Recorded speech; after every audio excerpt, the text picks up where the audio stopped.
Every parent knows the weight of watching their dreams crumble while trying to hold their family together. For Eli Zook, an Amish widower in Lancaster County, that weight had become almost unbearable as he watched his farm slip away penny by penny.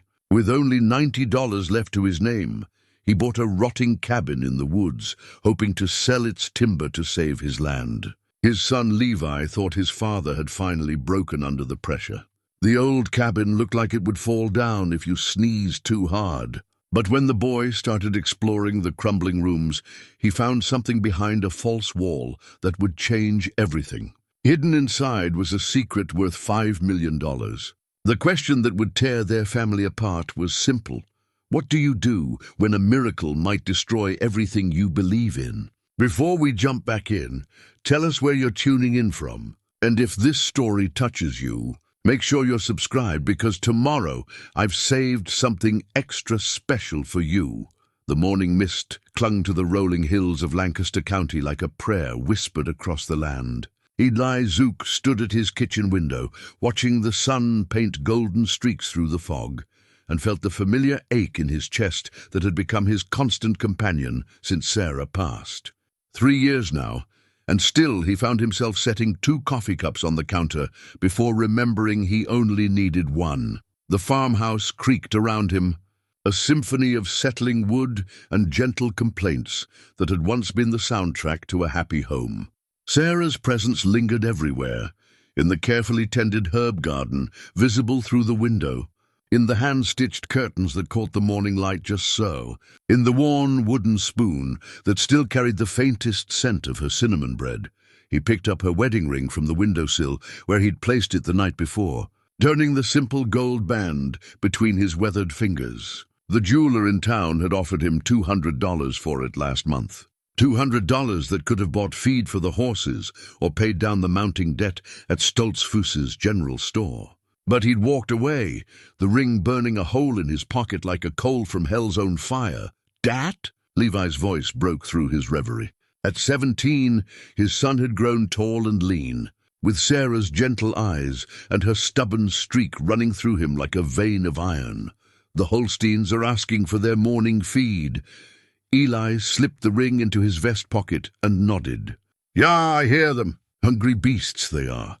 They walked together across the yard, their boots crunching through frost-covered grass. The barn loomed ahead, its red paint faded and peeling like sunburned skin. Eli remembered when he and his father had painted it that bright, hopeful red 25 years ago, Sarah heavy with their first child, a daughter they'd lost before her first winter. Levi had come 2 years later, a blessing that almost made up for the heartbreak. Inside the barn, the familiar smells of hay and animal warmth wrapped around them. The 6 Holstein cows shifted restlessly in their stalls, their breath creating small clouds in the cool air. These animals represented everything: his livelihood, his heritage, his promise to Sarah that he'd keep their family's legacy alive. "Dat," Levi said quietly, measuring out grain with practiced movements. "Old man Byler stopped by yesterday while you were in town. He says the Millers are thinking of selling their place." Eli's hands stilled on the pitchfork. The Millers had farmed the land adjacent to theirs for 40 years. If they were selling, times were harder than he'd thought. Did he say why? Same reasons as everyone else. Drought killed their corn crop 2 summers running. Banks getting impatient. Levi's voice carried a weight no 17-year-old should have to bear. He also said Deacon Stoltzfus is asking questions about our account at the store. The pitchfork felt heavier in Eli's hands. Stoltzfus had been patient, more patient than most English creditors would have been, but even patience had its limits. 6 months behind on feed bills, 3 months on groceries, and the quarterly payment to the bank looming like a storm cloud on the horizon. "We'll manage," Eli said, the words sounding hollow even to his own ears. "How dat?"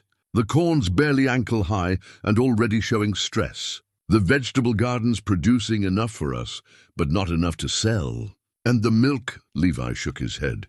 "The co-op's paying less per gallon than they did 5 years ago, and we've got half the cows we used to." Eli had sold 4 of their best Holsteins last spring to pay the property taxes. Each sale had felt like cutting away a piece of his soul, But what choice did he have?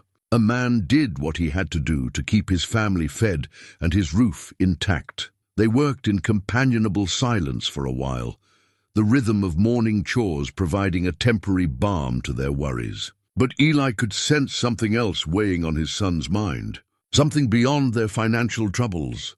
"There's a singing at the Yoder farm next Sunday," Levi said finally, not meeting his father's eyes. I heard." "You'll go?" "Maybe." Levi paused in his work. "Rebecca Stoltzfus will be there." Eli smiled despite his worries. Rebecca was the deacon's youngest daughter, a sweet girl with a quick laugh and gentle ways. Sarah would have approved. "She's a good girl from a good family." "Dad, sometimes I wonder—" Levi's voice trailed off. "Wonder what, son?" "If maybe there's more to life than this, than farming and church and doing the same things our fathers did and their fathers before them." The words hit Eli like a physical blow. He'd seen this restlessness growing in his son over the past year. The way Levi's eyes followed the English cars that occasionally passed their farm. The questions that came too frequently during their family devotions. It was natural, he told himself.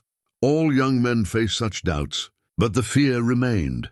What if Levi chose to leave during his Rumspringa? What if, like too many young Amish, he decided the outside world held more promise than their simple life? "The English world is not what it appears to be," Eli said carefully. "All that glitters is not gold, as your mother used to say. But what if we're missing something? What if God has more for us than barely scraping by, watching everything our family built slowly disappear?" Eli leaned on his pitchfork, studying his son's earnest face. "Faith is not about what we have, Levi. It's about trusting in God's plan, even when we can't see the path clearly." "I know that, Dad. I do. But sometimes I think maybe God's plan includes doing something different than what we've always done." Before Eli could respond, the sound of wagon wheels on gravel announced a visitor. They walked outside to see Bishop Miller's familiar black buggy approaching. The sight sent a chill through Eli's chest. Bishop Miller rarely made social calls, especially this early in the morning. The bishop climbed down from his buggy with the careful movements of a man past 70. His white beard, neatly trimmed, caught the morning light as he approached them. "Guten Morgen, Eli, Levi." "Bishop," Eli replied, removing his hat briefly. "What brings you by so early?" "I was hoping we might have a word." The bishop's eyes, sharp despite his years, moved between father and son. "Perhaps we could sit on the porch."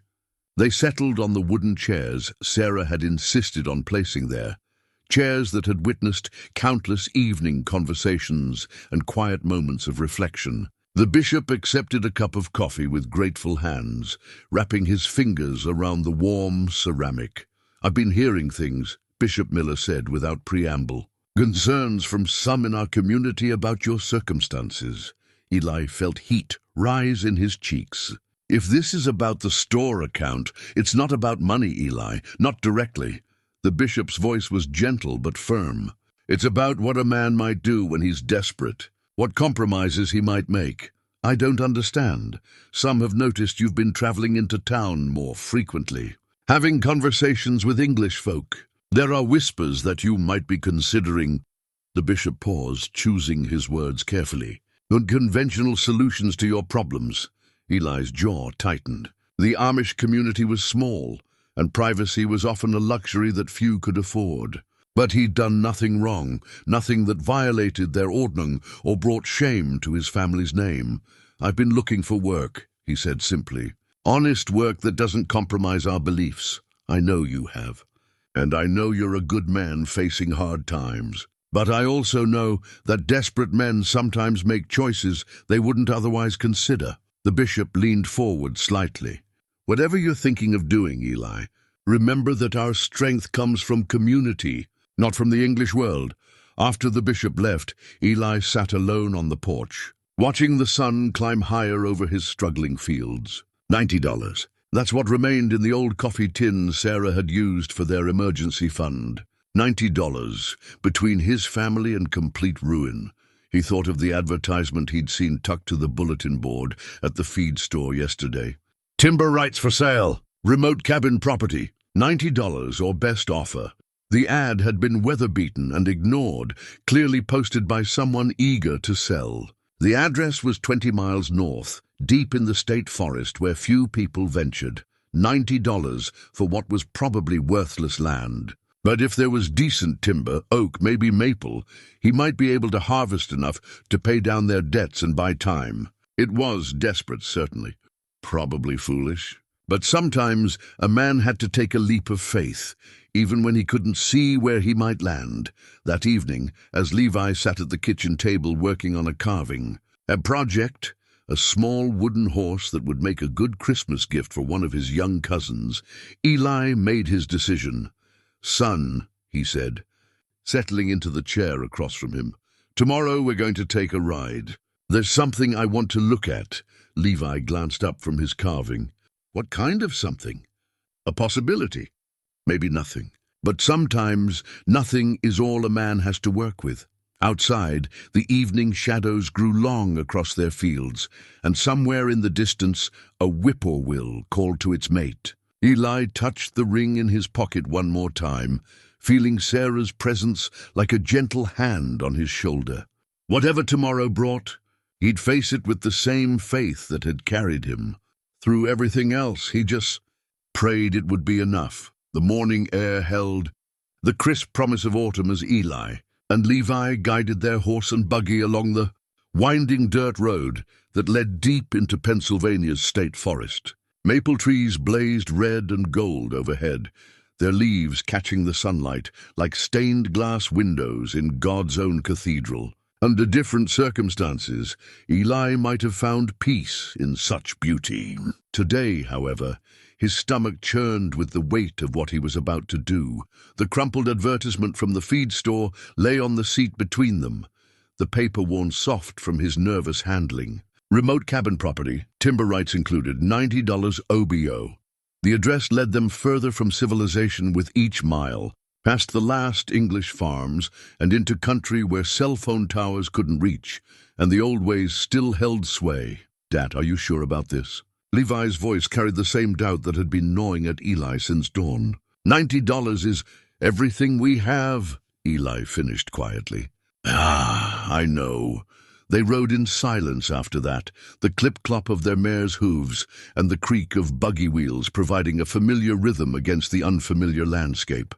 Oak and pine trees pressed close to the narrow road, their branches creating a canopy that filtered the sunlight into dancing patches of gold and shadow. When they finally reached the address, Eli's heart sank. The cabin squatted in a small clearing, like a wounded animal seeking shelter.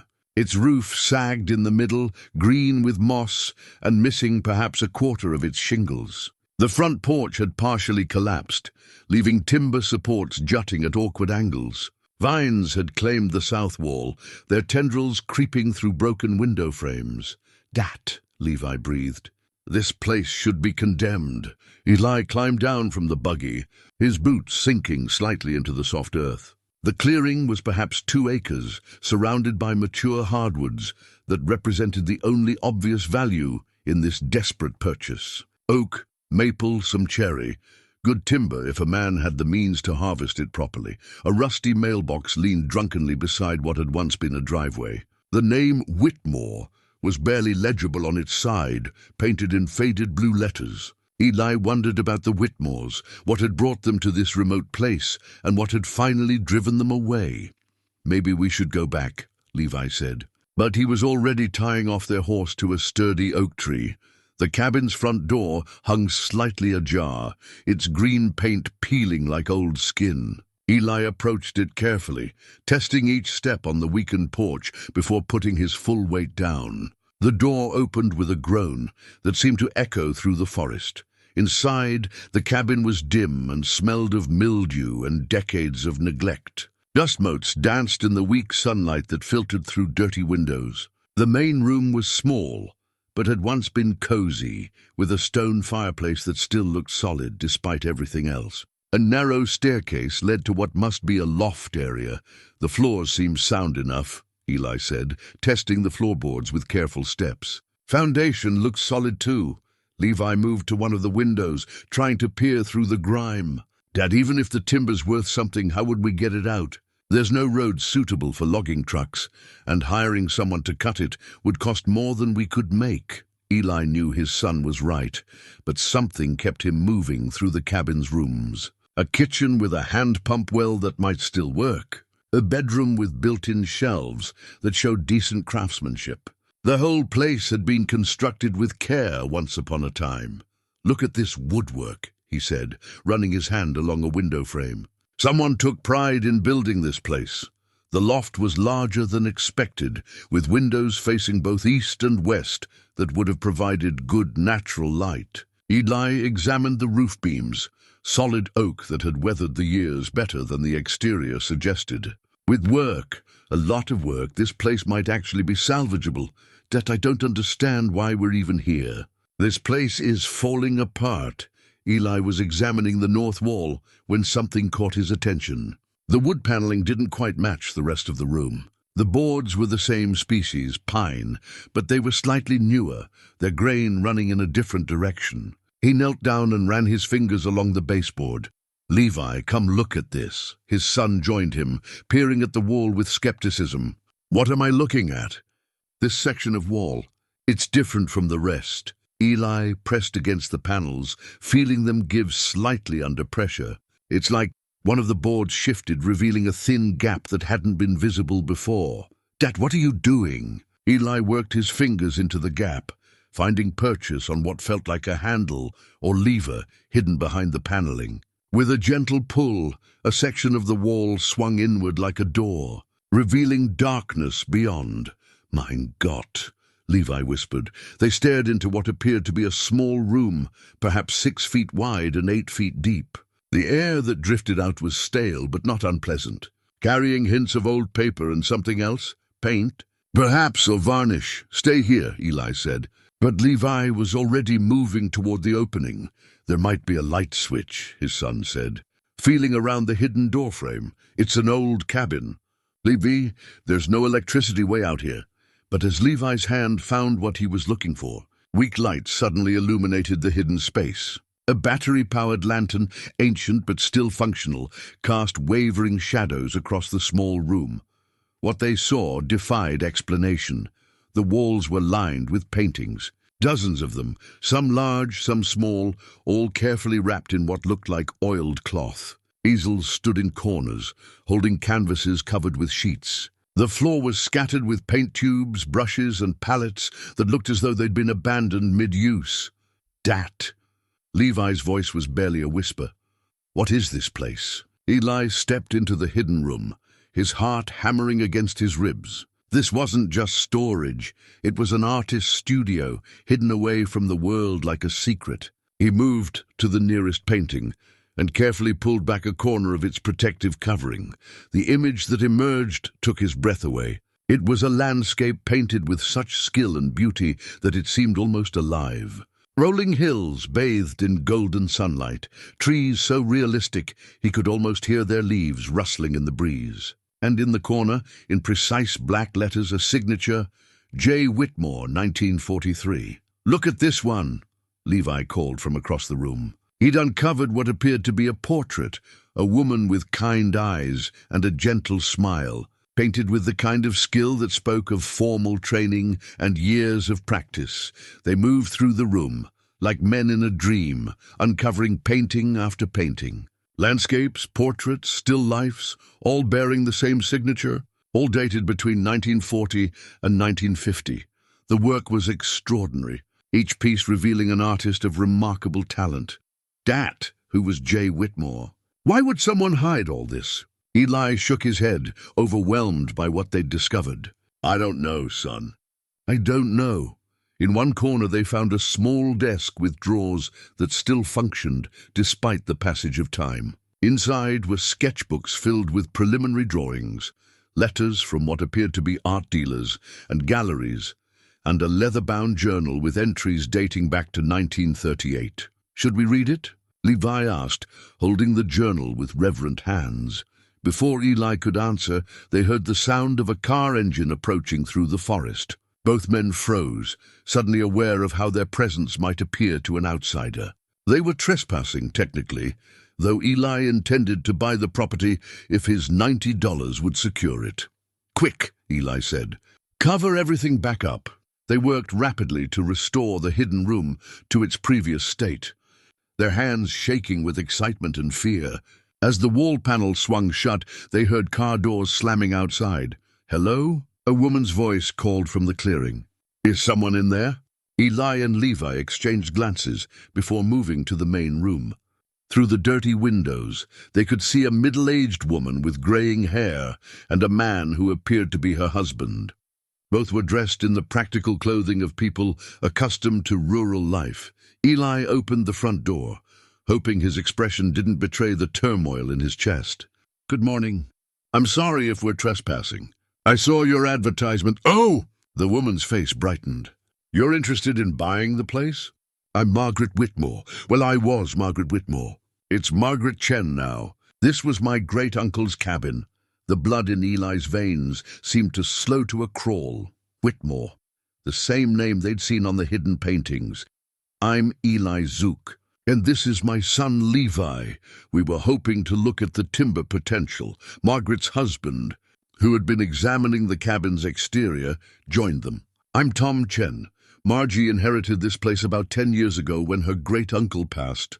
We've been paying taxes on it ever since, but neither of us has had the time or money to do anything with it." "Was your great-uncle an artist?" Levi asked, the question slipping out before Eli could stop him. Margaret looked surprised. "Why, yes, he was. Jonathan Whitmore. Family legend said he was quite talented, but he disappeared from the art world back in the 1940s, became something of a hermit out here." She gestured toward the cabin. "We always assumed he'd given up painting, but we found some old art supplies in the loft when we cleaned the place out." Eli's mouth had gone dry. "Cleaned it out?" "Well, partially. We took the obvious valuable stuff, some furniture, a few books, but there wasn't much worth saving. Poor Uncle Jonathan lived pretty simply toward the end." They spent another 20 minutes discussing the property's details. The cabin sat on 43 acres, most of it forested. The timber rights were included, as was access to the old logging road that connected to the county highway 3 miles away. Margaret seemed genuinely pleased to have found someone interested in the property. $90 isn't much, she admitted. "But at this point, we just want to stop paying taxes on land we'll never use. If you're sure you want it, I've got the deed in the car." The transaction was surprisingly simple. Tom Chen had brought basic paperwork, and within an hour, Eli found himself the owner of 43 acres of Pennsylvania woodland and one dilapidated cabin. The deed, weathered but legal, bore his signature in careful script. As the Chens drove away, raising dust in their wake, Eli and Levi stood in the clearing, staring at their purchase. "Dad," Levi said quietly, "what are we going to do?" Eli looked at the cabin, thinking of the treasure hidden within its walls. Paintings that might be worth, he couldn't even estimate. Enough to save their farm, enough to secure their future? Or would this discovery bring complications they weren't prepared to handle? "First," he said, "we're going to find out exactly who Jonathan Whitmore was and why he hid those paintings. And then—" Eli touched the deed in his pocket, feeling its weight like a promise or a burden. "Then we're going to pray for wisdom, son, because I have a feeling our lives just changed in ways we can't even imagine." As they prepared to leave, Levi glanced back toward the cabin one more time. "Dad, do you think this is what Mom would have wanted?" The question hit Eli like a physical blow. Sarah had always believed in God's providence, in the idea that everything happened for a reason. She would have seen this discovery as either a blessing or a test, possibly both. "I think," Eli said slowly, "your mother would have told us to proceed with caution and keep our hearts right with God." They climbed back into their buggy as the afternoon shadows began to lengthen through the forest. Behind them, the cabin kept its secrets, waiting patiently for their return. And in Eli's pocket, alongside Sarah's wedding ring, the deed to 43 acres of mystery rustled softly with each movement. The ride home was quiet, both men lost in their own thoughts about what the future might hold. The next 3 days passed in a blur of restless nights and distracted work. Eli found himself staring off into space during morning chores, his mind returning again and again to that hidden room and its impossible contents. Levi seemed equally affected, jumping at unexpected sounds and struggling to concentrate on even the simplest tasks. On Thursday morning, while cleaning the breakfast dishes, Levi finally voiced what they'd both been thinking. "Dad, we have to go back." Eli dried his hands slowly on the kitchen towel Sarah had embroidered with tiny purple violets. "Yeah, I know. I keep thinking about those paintings. What if they're valuable? What if they could—" Levi's voice trailed off, but Eli knew what his son hadn't said. "What if they could save the farm? What if they're stolen?" Eli countered quietly. "What if there's some legal problem we don't understand? We can't just assume, but we can't just ignore them either. Can we?" That afternoon, they made the journey back to the cabin. This time, Eli brought along a proper flashlight and some basic cleaning supplies. If they were going to examine the paintings properly, they needed better light and less dust. The hidden room seemed smaller in the daylight filtering through the main cabin's windows. But the paintings were exactly as they'd remembered them. Eli selected one of the smaller works, a landscape showing rolling hills dotted with sheep, and carefully unwrapped it completely. The painting was signed J. Whitmore, 1943, in the lower right corner. The frame was simple but well crafted, and the canvas appeared to be in excellent condition despite decades of storage. But most importantly, the quality of the work was undeniable. This wasn't the hobby art of a weekend painter. This was the work of someone with serious training and considerable talent. "Levi," Eli said, studying the brushwork more closely, "I think we need to find out more about this Jonathan Whitmore." The nearest public library was in Intercourse, 15 miles from their farm. Eli hadn't set foot in the place since Levi was small, and they'd attended story hours with Sarah, but the librarian, a kindly English woman named Mrs. Patterson, remembered them and was more than happy to help with their research. "Jonathan Whitmore," she mused, typing the name into her computer. "That name sounds familiar. Let me see what we can find." What they discovered over the next 2 hours was both thrilling and deeply puzzling. Jonathan Whitmore had indeed been a significant artist in the late 1930s and early 1940s. His work had been exhibited in galleries in New York, Philadelphia, and Boston. Art magazines from the period praised his remarkable ability to capture the essence of American pastoral life and his sophisticated understanding of light and shadow. But then, in 1943, he had simply vanished from the art world. No more exhibitions, no more reviews, no more sales. The last mention Mrs. Patterson could find was a brief newspaper article from 1944 wondering what had happened to the promising young artist who seemed destined for greatness. "It's like he just disappeared," Levi said, staring at a reproduction of one of Whitmore's early paintings in an art history book. "Maybe he came here to find peace," Eli suggested. "Sometimes a man needs to step away from the world for a while." They checked out several books about American art history and made copies of the articles Mrs. Patterson had found. On the drive home, Eli's mind was churning with possibilities and concerns in equal measure. That evening, after their simple dinner, they spread the research materials across the kitchen table. The more they read, the more convinced they became that they had stumbled onto something extraordinary. If the paintings in the cabin were authentic Jonathan Whitmore originals from his missing years, they could be worth, well, Eli didn't even want to think about the numbers.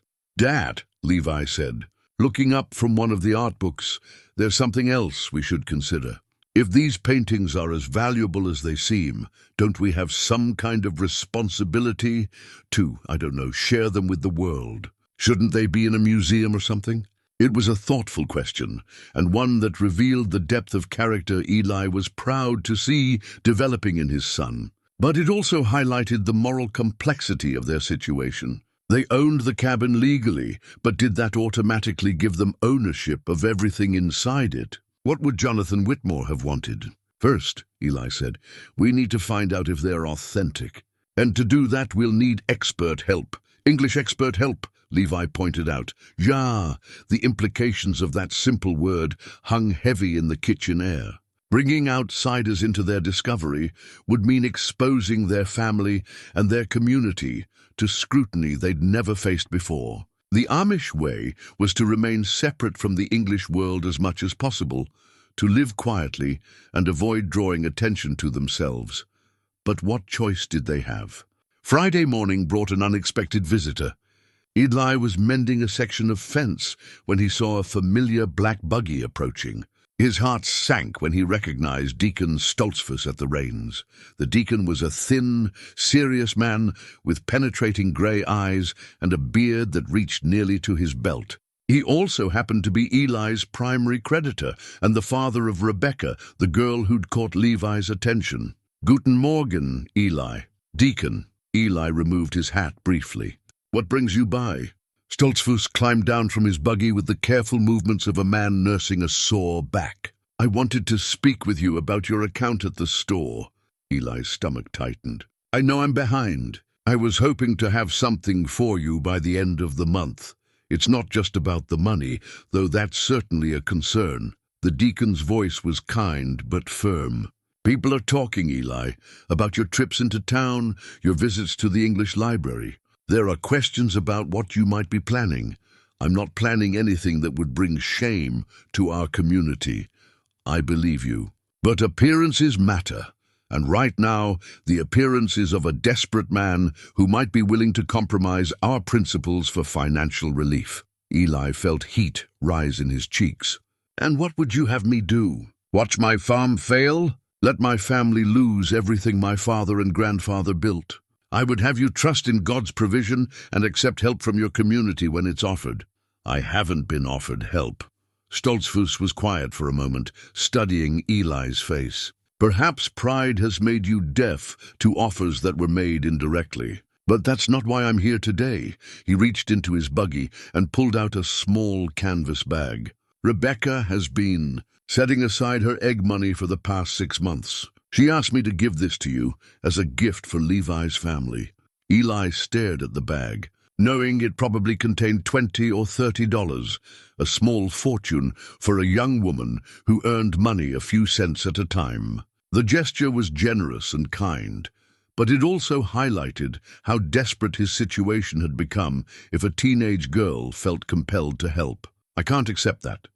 "You can and you will. Because to refuse would hurt Rebecca's feelings and insult her generosity." "But Eli," the deacon's voice grew serious, "this gift comes with expectations. Rebecca cares for your son, and she deserves to know that he's not planning to abandon our community for the temptations of the outside world." After Stoltzfus left, Eli sat on his porch steps, holding the canvas bag and feeling the weight of community expectations settling on his shoulders like a yoke. Inside the house, he could hear Levi moving around, probably preparing for his carpentry work with their neighbor, Benjamin Yoder.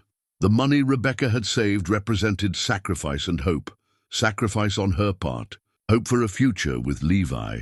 But the paintings hidden in the cabin represented possibility on a scale that dwarfed anything their community had ever imagined. That afternoon, Eli made a decision that would have far-reaching consequences.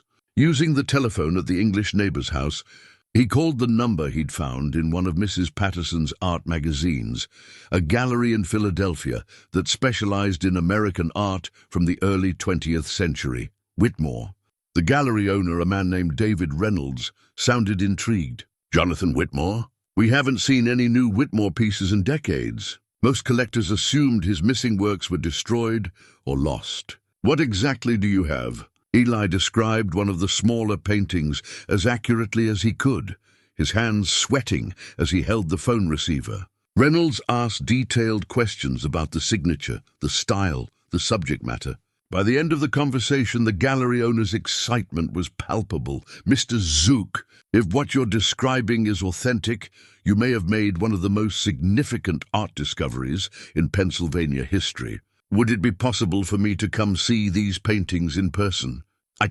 Eli hesitated, thinking of Bishop Miller's warnings and the deacon's concerns.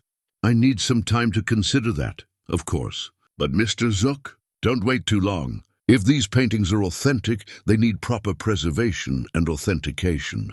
Time is not their friend. That evening, as Eli and Levi sat together on the porch watching the sun set over their struggling fields, the weight of their secret felt almost unbearable. "I called an art gallery today," Eli said quietly. Levi turned to look at his father, his eyes wide. "What did they say?" "They want to see the paintings.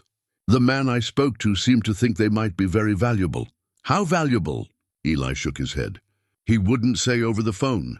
But Levi, if we go down this path, there will be no turning back. Once the English world knows about those paintings, everything changes." They sat in contemplative silence as the evening shadows lengthened across their land.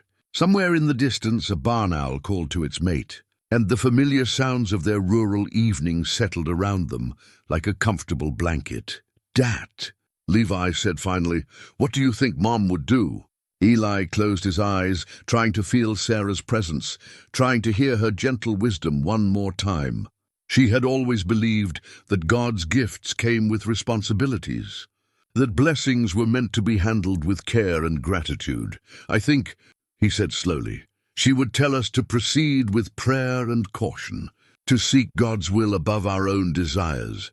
And if God's will includes using those paintings to save our farm, then we'll trust him to show us the right way forward."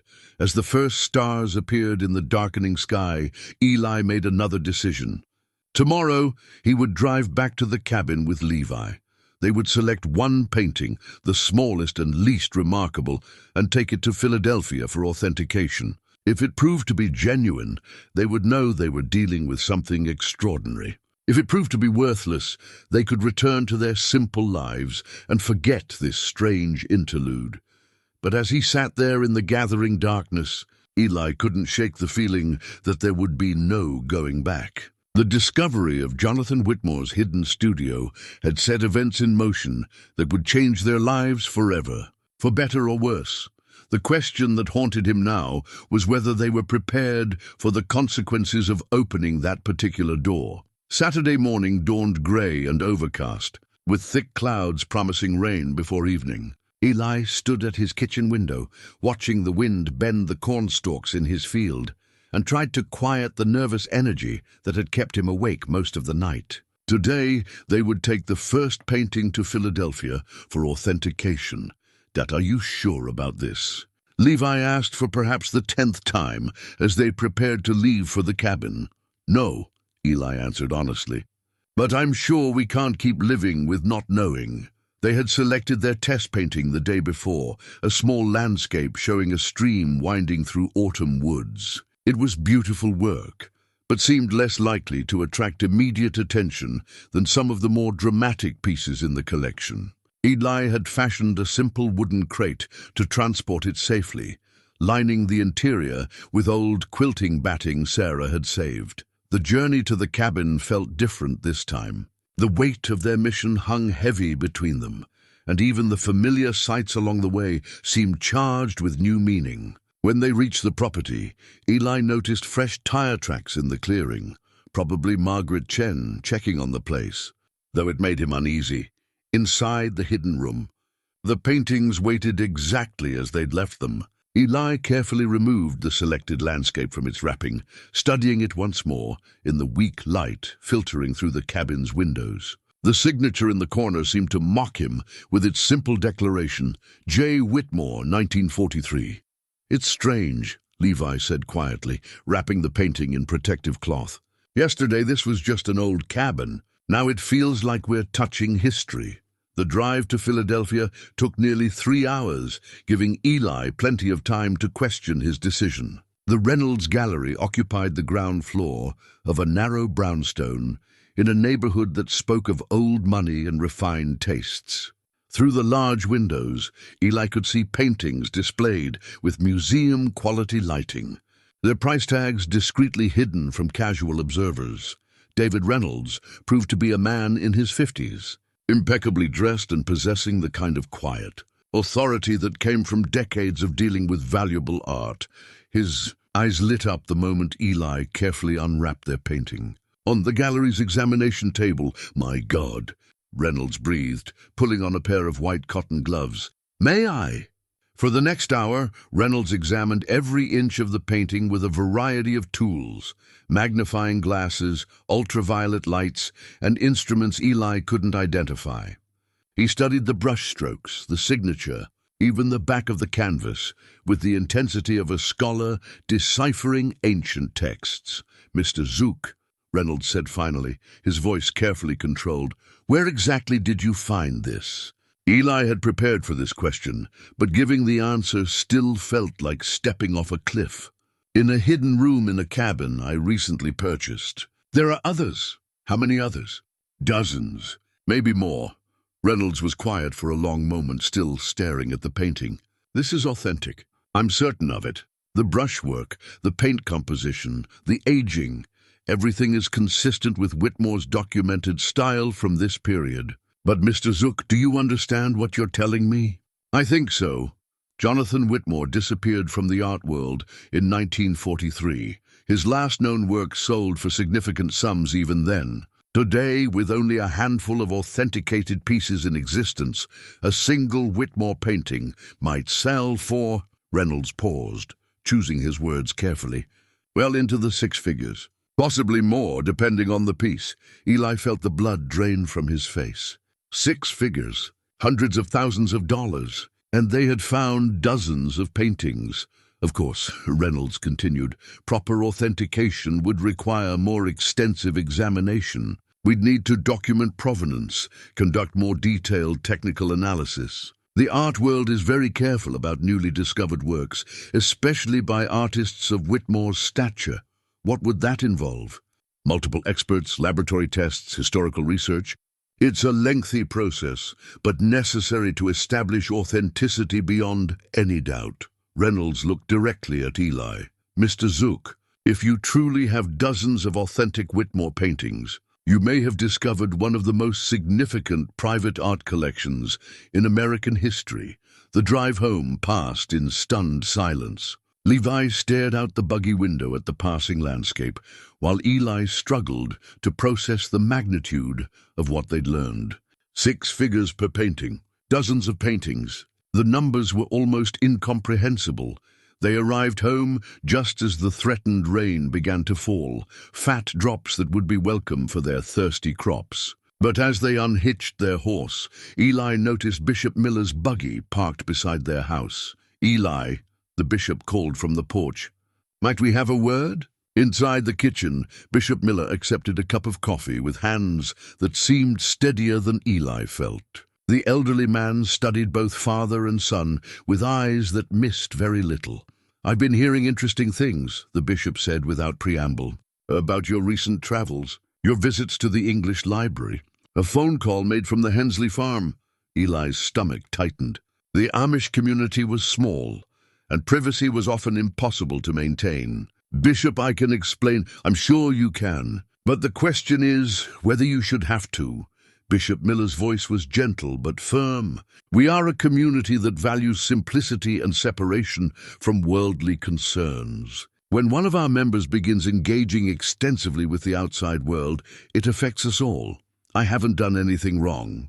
Perhaps not. But appearances matter, Eli, and the appearances of a man who may be allowing desperation to lead him away from our principles.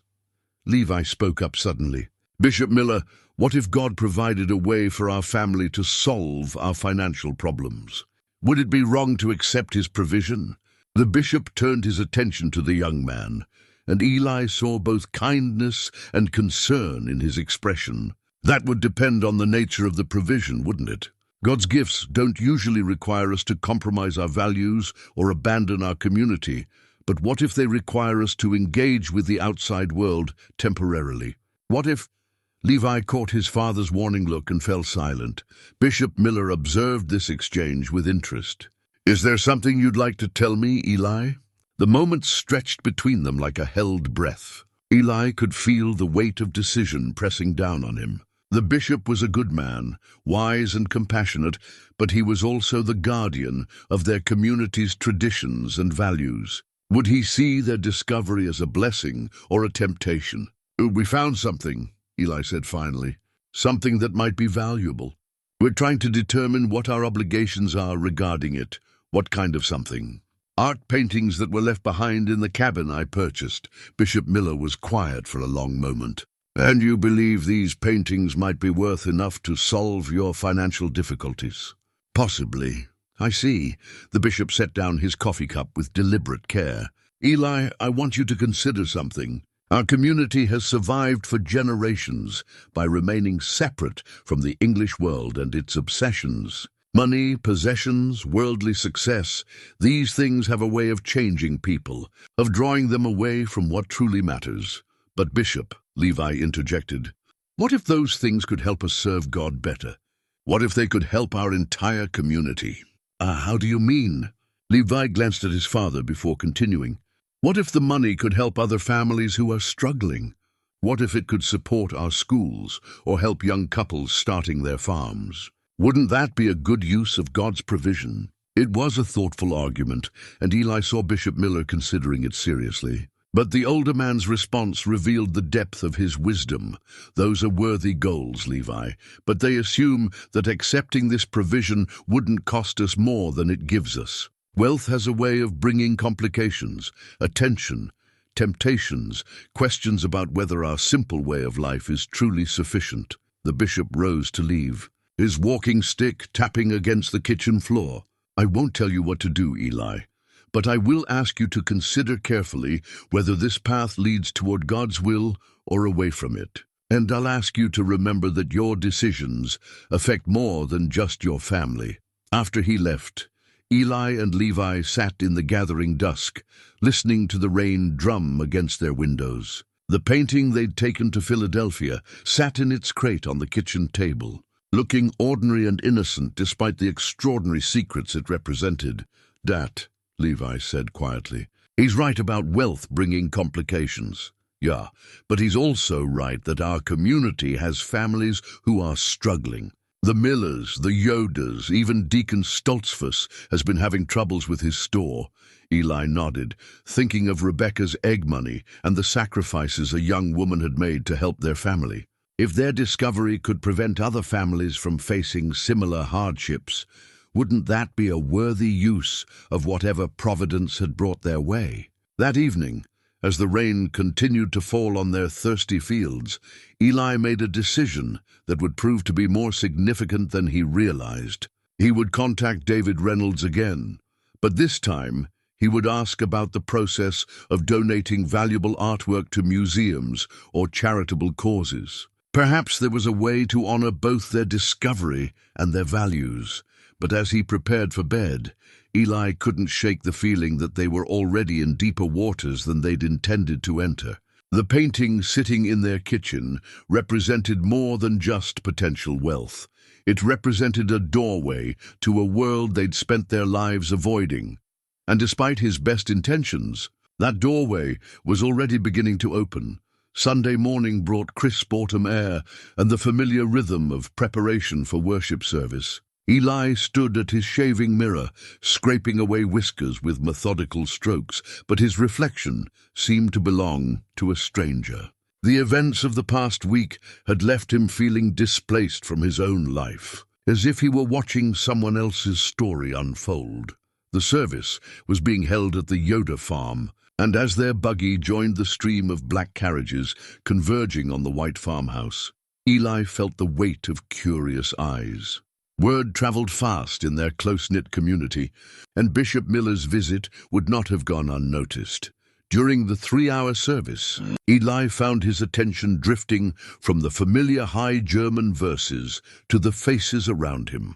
These were people who had known him since childhood, who had supported his family through Sarah's illness and death, who had quietly helped with harvest work when he'd fallen behind. They deserved his honesty, but how could he explain something he barely understood himself? After the service, during the communal meal, Rebecca Stoltzfus approached Levi with a shy smile. At 18, she possessed the quiet grace that marked the daughters of devout Amish families, but Eli could see the intelligence sparkling in her dark eyes. "Levi," she said quietly, "might we walk a bit? The afternoon is so lovely." Eli watched his son's face light up as they strolled toward the Yoda's apple orchard. Rebecca's father, Deacon Stoltzfus, joined Eli at the long wooden table where the men were discussing crop yields and weather patterns. "Your boy seems taken with my Rebecca," Stoltzfus observed, his tone carefully neutral.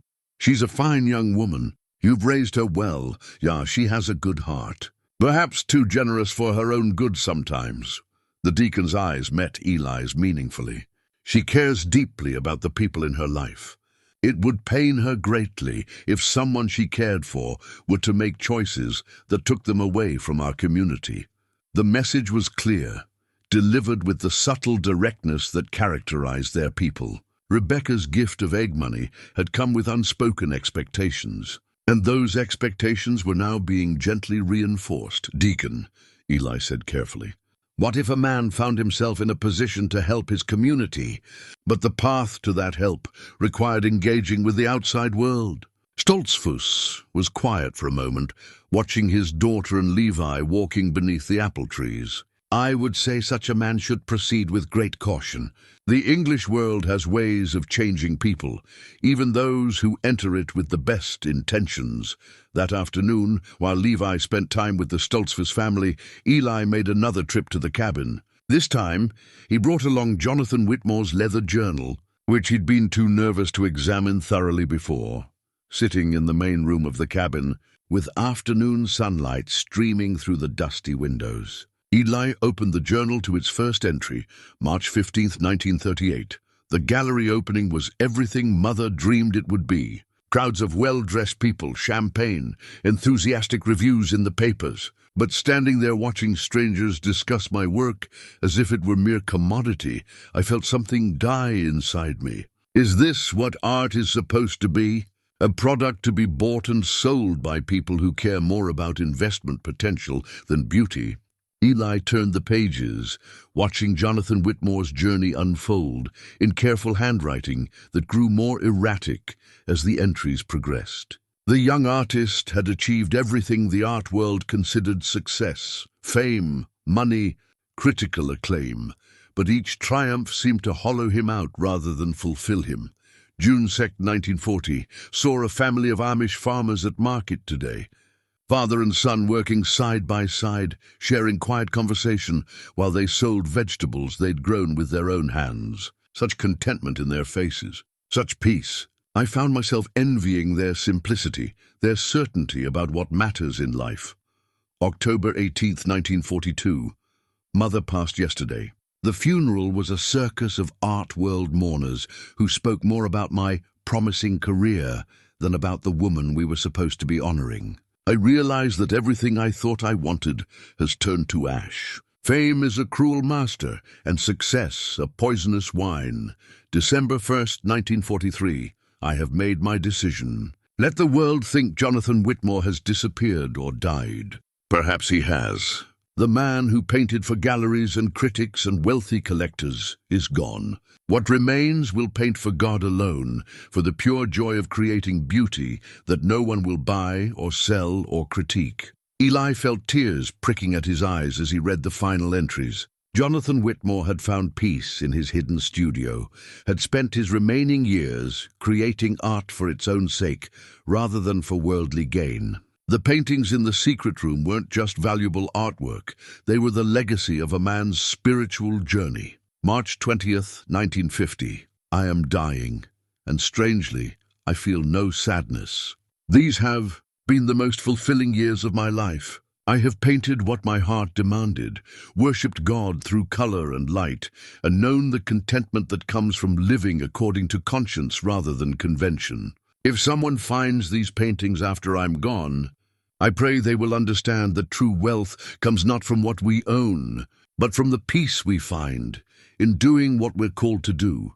My final prayer is that whoever discovers this work will be a person of faith, who understands that God's gifts are meant to serve his purposes, not our pride. May these paintings find their way to where they can do the most good, whether that be in a museum to inspire others or sold to help those in need. The choice I leave in God's hands and the hands of whoever he chooses to find them. Eli closed the journal with trembling hands. Jonathan Whitmore had faced the same choice, now confronting the Zook family. What to do when God's gifts came in forms that challenged everything they believed about simplicity and separation from the world. But Whitmore had found his answer. He had chosen to create for the love of creating, to serve God through his art, rather than serving his art through worldly success. His final request was both a blessing and a burden. He wanted his work to serve God's purposes, whatever those might be. That evening, as Eli shared Whitmore's journal entries with Levi, his son listened with growing amazement. That it's like he was writing to us, like he knew we'd be the ones to find his work. Perhaps he did. Or perhaps God knew. Levi was quiet for a moment, then asked, "What do you think he'd want us to do?" "I think," Eli said slowly, "he'd want us to pray for wisdom and then trust God to show us the right path." But their decision was complicated the next morning by an unexpected phone call. Their English neighbor, Jim Hensley, knocked on their door with a troubled expression. "Eli, there's a man on my phone asking for you. Says he's from some art magazine in New York. Seems pretty insistent about talking to you." The caller identified himself as Marcus Webb from American Art Quarterly, and his voice carried the urgency of someone who sensed a major story. "Mr. Zook, I've been speaking with David Reynolds about your recent visit to his gallery. Word is starting to circulate in the art community about possible newly discovered Whitmore paintings. I was hoping we might arrange an interview." "I'm sorry, but I don't give interviews," Eli said, his heart racing. "Mr. Zook, if you truly have authentic Jonathan Whitmore paintings, this is one of the most significant art discoveries in decades. The public has a right to know about this find. Art historians, museum curators, collectors, everyone is going to want to learn more. I understand, but I'm prepared to drive out to Pennsylvania this week. We could arrange for proper authentication, maybe some photographs for the magazine. This story could make you famous, Mr. Zook. Famous." The word hit Eli like a physical blow. Fame was exactly what Jonathan Whitmore had fled from, exactly what had driven him to hide his final works from the world. And now that same fame was reaching for Eli and his family with greedy fingers. "No," Eli said firmly. "No interviews, no photographs, no stories. Mr. Zook, you can't keep something like this secret. Word is already spreading. If you don't control how this story comes out, others will." After hanging up, Eli stood in Jim Hensley's kitchen, feeling as if the walls were closing in around him. Marcus Webb was right about one thing. Secrets this large had a way of revealing themselves. By consulting David Reynolds, Eli had started a chain reaction that would be impossible to stop. That afternoon brought another visitor, a well-dressed man in an expensive car who introduced himself as Charles Morrison from Morrison. "Fine Arts in New York, Mr. Zook. I understand you may have some Jonathan Whitmore paintings for sale. I represent several very serious collectors who would be interested in making immediate offers. They're not for sale." Morrison's smile never wavered. "Everything is for sale, Mr. Zook. It's just a matter of finding the right price. I'm authorized to offer substantial sums for authentic Whitmore works. Life-changing sums. I said they're not for sale. Perhaps you don't understand the kind of money we're talking about. A single authentic Whitmore could bring $500,000. Maybe more, depending on the piece. $500,000. The number echoed in Eli's mind long after Morrison had left. With money like that, he could save not just his own farm, but help every struggling family in their district. He could fund their school, support their elderly, ensure that no Amish family would ever face the kind of desperation he'd been living with. But as he stood in his kitchen that evening, reading Jonathan Whitmore's journal entries again, Eli remembered the artist's warning about fame being a cruel master and success a poisonous wine. The question now wasn't just what to do with the paintings. The question was whether he and his family were strong enough to resist the forces that were already beginning to gather around them, drawn by the scent of artistic treasure and the promise of unprecedented profit. Outside, the autumn darkness settled over their peaceful valley. But Eli knew that peace was about to be shattered in ways he was only beginning to understand. Tuesday morning brought the kind of crisp October weather that usually filled Eli with contentment. Clear blue skies, maple trees ablaze with color, and the satisfying crunch of frost-dried grass beneath his boots. But as he walked to the barn for morning chores, a sense of unease followed him like a shadow.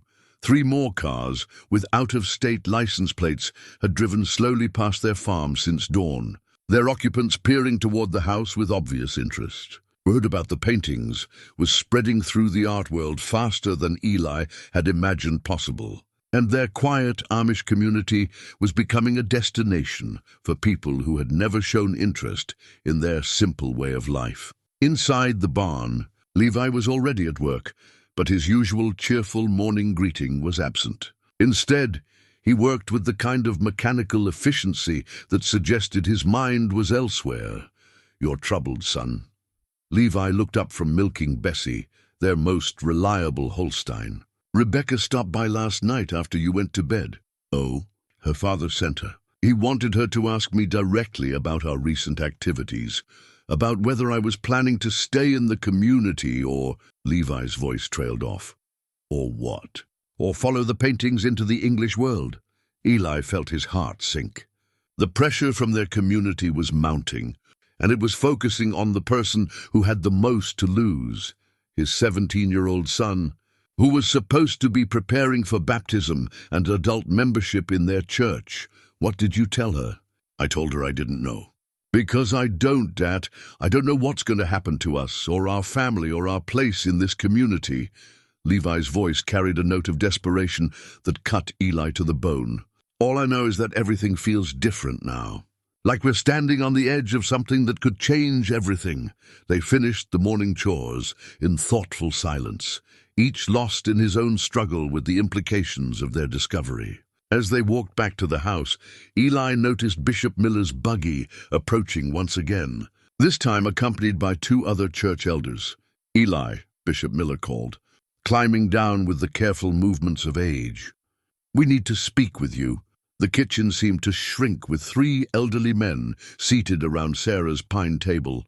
Eli poured coffee with hands that wanted to shake, while Levi stood uncertainly near the doorway. "Sit, boy," said Elder Yoda kindly. "This concerns you as much as your father." Elder Bela, the eldest of the 3, spoke first. His white beard reached nearly to his belt, and his eyes held the accumulated wisdom of 8 decades.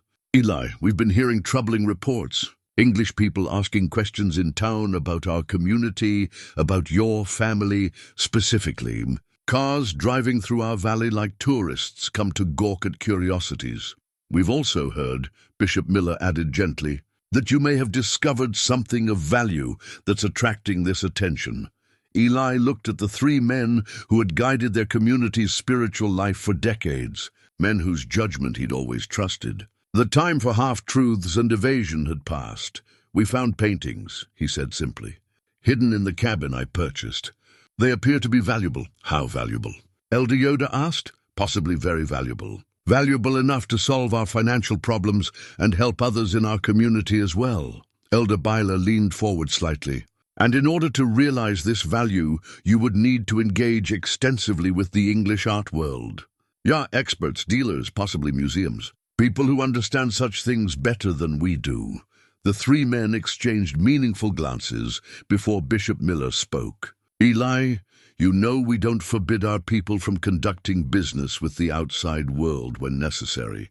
We buy and sell goods. We work with English contractors and suppliers. But what you're describing sounds like something more extensive." "It is, and more public, probably." Elder Byler's voice was kind but firm.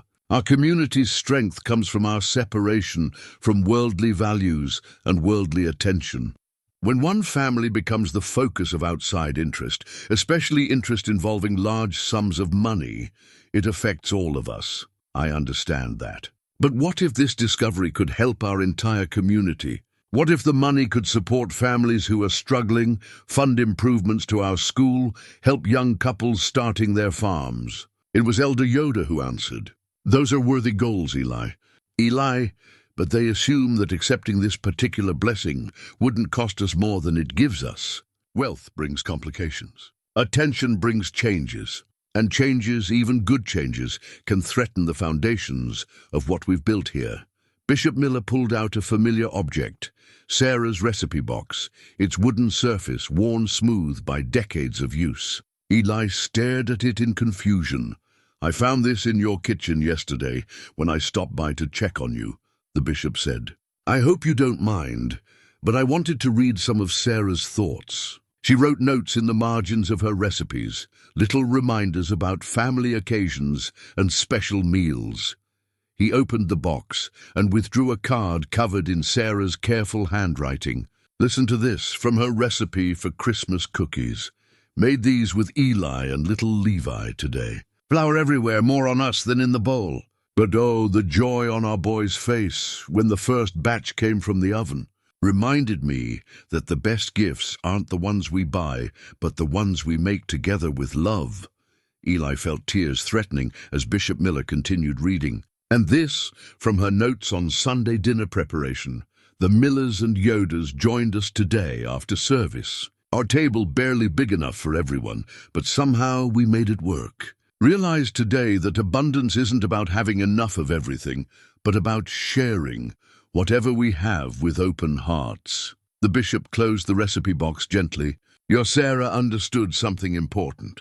Eli, true wealth comes not from what we accumulate, but from the relationships we nurture and the contentment we find in simple gifts." But she also understood, Levi interjected quietly, "the weight of watching your family struggle. She knew what it meant to sacrifice for the people you love." Elder Byler's expression softened as he looked at the young man. "You speak wisely, Levi. Sacrifice for others is indeed a Christian virtue, but so is contentment with what God provides, and trust in His timing rather than our own plans." The conversation continued for another hour, touching on principles that had guided their community for generations: simplicity, separation from worldly values, trust in divine providence rather than human schemes. The elders weren't forbidding Eli from pursuing the painting's value, but they were making clear the spiritual and social costs such a pursuit might entail. After they left, Eli and Levi sat in the afternoon stillness, feeling the weight of community expectations and personal struggles pulling them in different directions. "Dat," Levi said finally, "what if we tried to find a middle path? What if we could realize the value of the paintings without becoming part of the English art world ourselves?" "How do you mean?" "What if we donated them to a museum, but did it anonymously? Let the museum handle the authentication and exhibition, but keep our family's name out of it." It was a thoughtful suggestion, but Eli wasn't sure such a thing was possible. Their consultation with David Reynolds had already put their names into the art world's network. Marcus Webb from the art magazine knew who they were, as did Charles Morrison from the auction house. The secret was already out. That evening brought proof of how right Eli's concerns were. A knock at their door revealed a young woman with a camera and notebook, identifying herself as a reporter from the Lancaster County newspaper. "Mr. Zook, I'm Sarah Chen, no relation to the people who sold you the cabin. I'm working on a story about your art discovery. Would you be willing to answer a few questions?" "No," Eli said firmly. "No questions. No story. Mr. Zook, this is going to be news whether you cooperate or not. Wouldn't you prefer to have your side of the story told accurately?" After closing the door on the persistent reporter, Eli stood in his kitchen, feeling like a man watching storm clouds gather on the horizon. The comfortable anonymity that had protected his family and community for generations was evaporating, like morning mist, replaced by the harsh glare of public attention. That night, as he knelt beside his bed for evening prayers, Eli found himself thinking about Jonathan Whitmore's final journal entry. The artist had prayed that his paintings would find their way to someone who would use them for God's purposes rather than personal gain. But he had also warned about the complexities that came with such gifts. Outside his bedroom window, Eli could see lights in the distance, cars parked along the country road, their occupants probably hoping to catch a glimpse of the Amish family that had discovered a treasure. The simple life he and Sarah had built together, the peaceful existence they had planned to pass on to their son, was disappearing before his eyes. The question now was whether they could find a way to honor Jonathan Whitmore's legacy and help their struggling community without losing everything that made their lives worth living. And Eli was beginning to fear that such a balance might be impossible to achieve. As sleep finally took him, his last conscious thought was a prayer for wisdom, strength, and the courage to make choices that would honor both his family's values and his community's trust. But even in his dreams, he could hear the sound of approaching wheels on gravel, carrying people who saw his family's discovery not as a spiritual challenge, but as an opportunity for profit and fame. The rain that had threatened all week finally arrived on Thursday morning, drumming against the windows with the steady persistence of an unwelcome visitor. Eli stood at his kitchen window, watching water run down the glass in rivulets, and tried to find peace in the familiar sound. But even the weather seemed to mirror his unsettled state of mind. The past 2 days had brought a parade of unwanted attention. 3 more reporters had attempted interviews, a television news crew had been turned away from their property, and at least a dozen art dealers had left business cards tucked under their door knocker. The quiet Amish community was becoming a circus, and Eli felt responsible for every disruption. "Dad," Levi said, joining him at the window, "maybe we should go to the cabin today. All this attention is focused on our farm, but nobody knows about that place yet." It was a wise suggestion. They needed time to think, to pray, to make decisions without the constant pressure of curious eyes and persistent questions.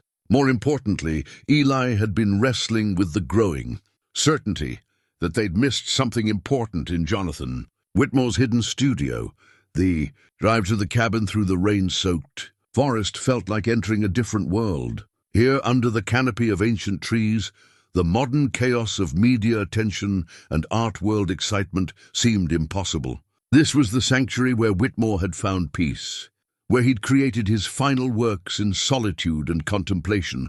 Inside the cabin, they lit the battery-powered lantern and opened the hidden room once more. But instead of examining the paintings, Eli went directly to the small desk where they'd found Whitmore's journal. Something had been nagging at him since their first discovery, a sense that the artist had left more than just artwork and diary entries. "What are you looking for?"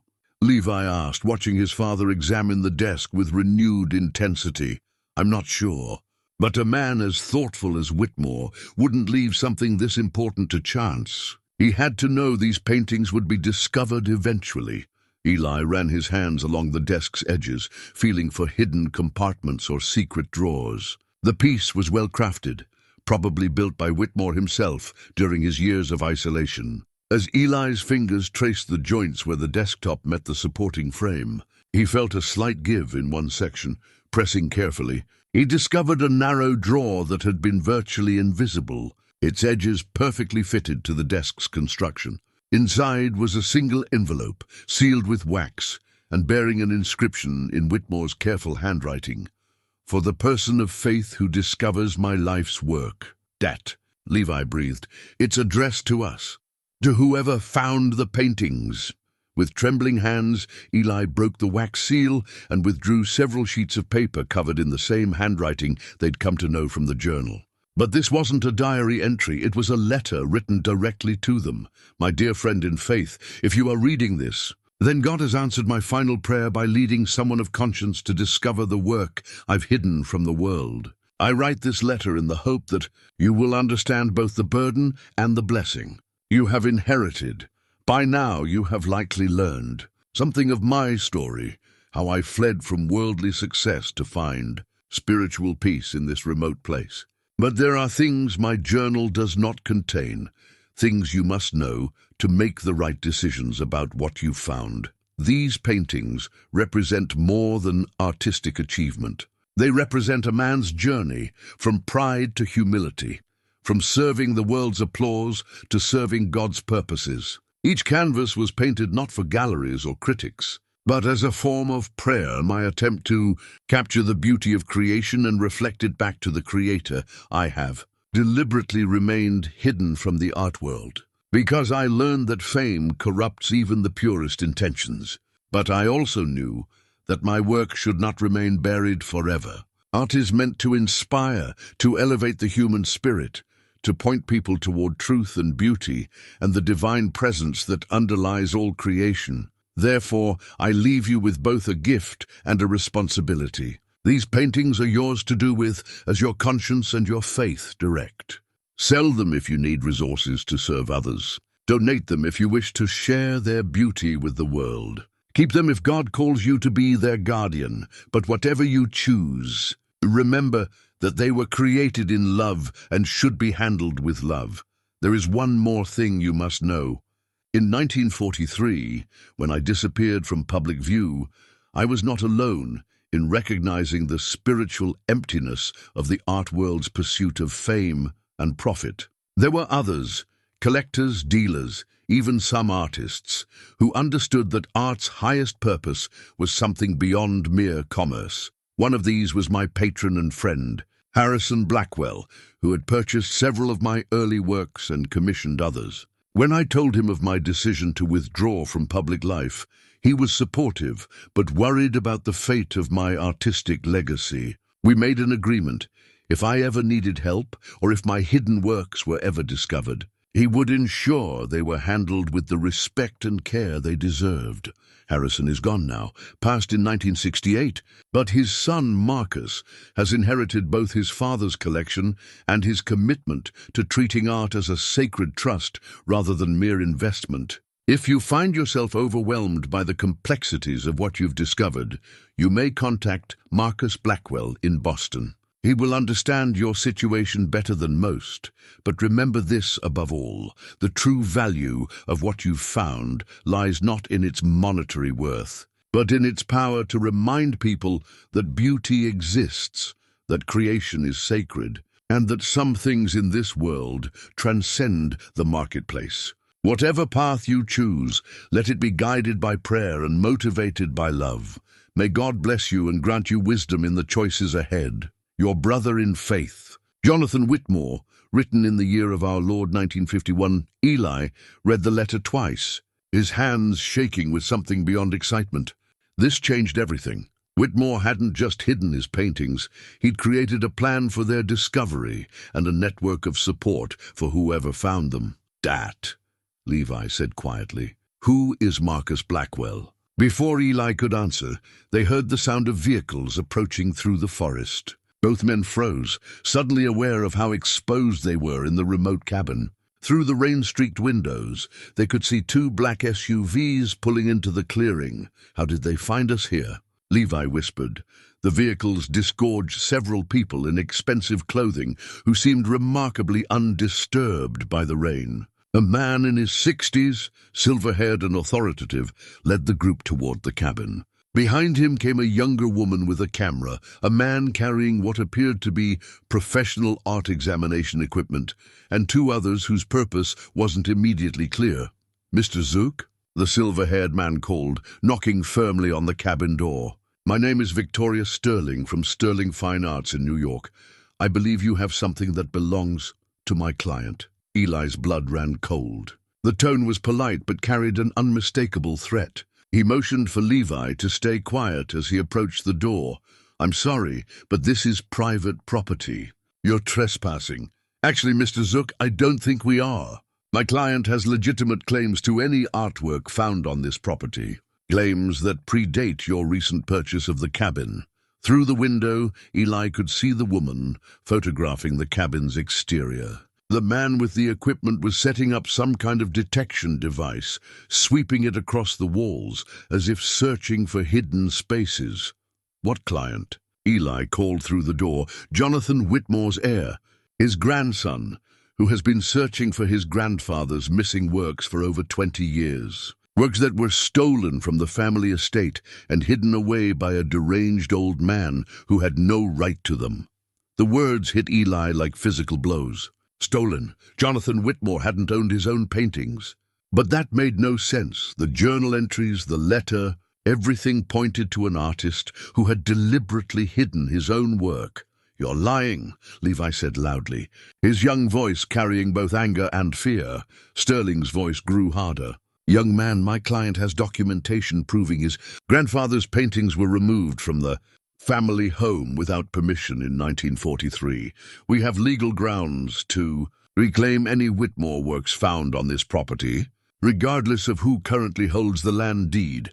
Eli looked at the letter in his hands, then at the hidden room with its treasure of artistic masterpieces. Jonathan Whitmore had specifically mentioned his grandson in the letter, describing him as someone who understood art's sacred nature.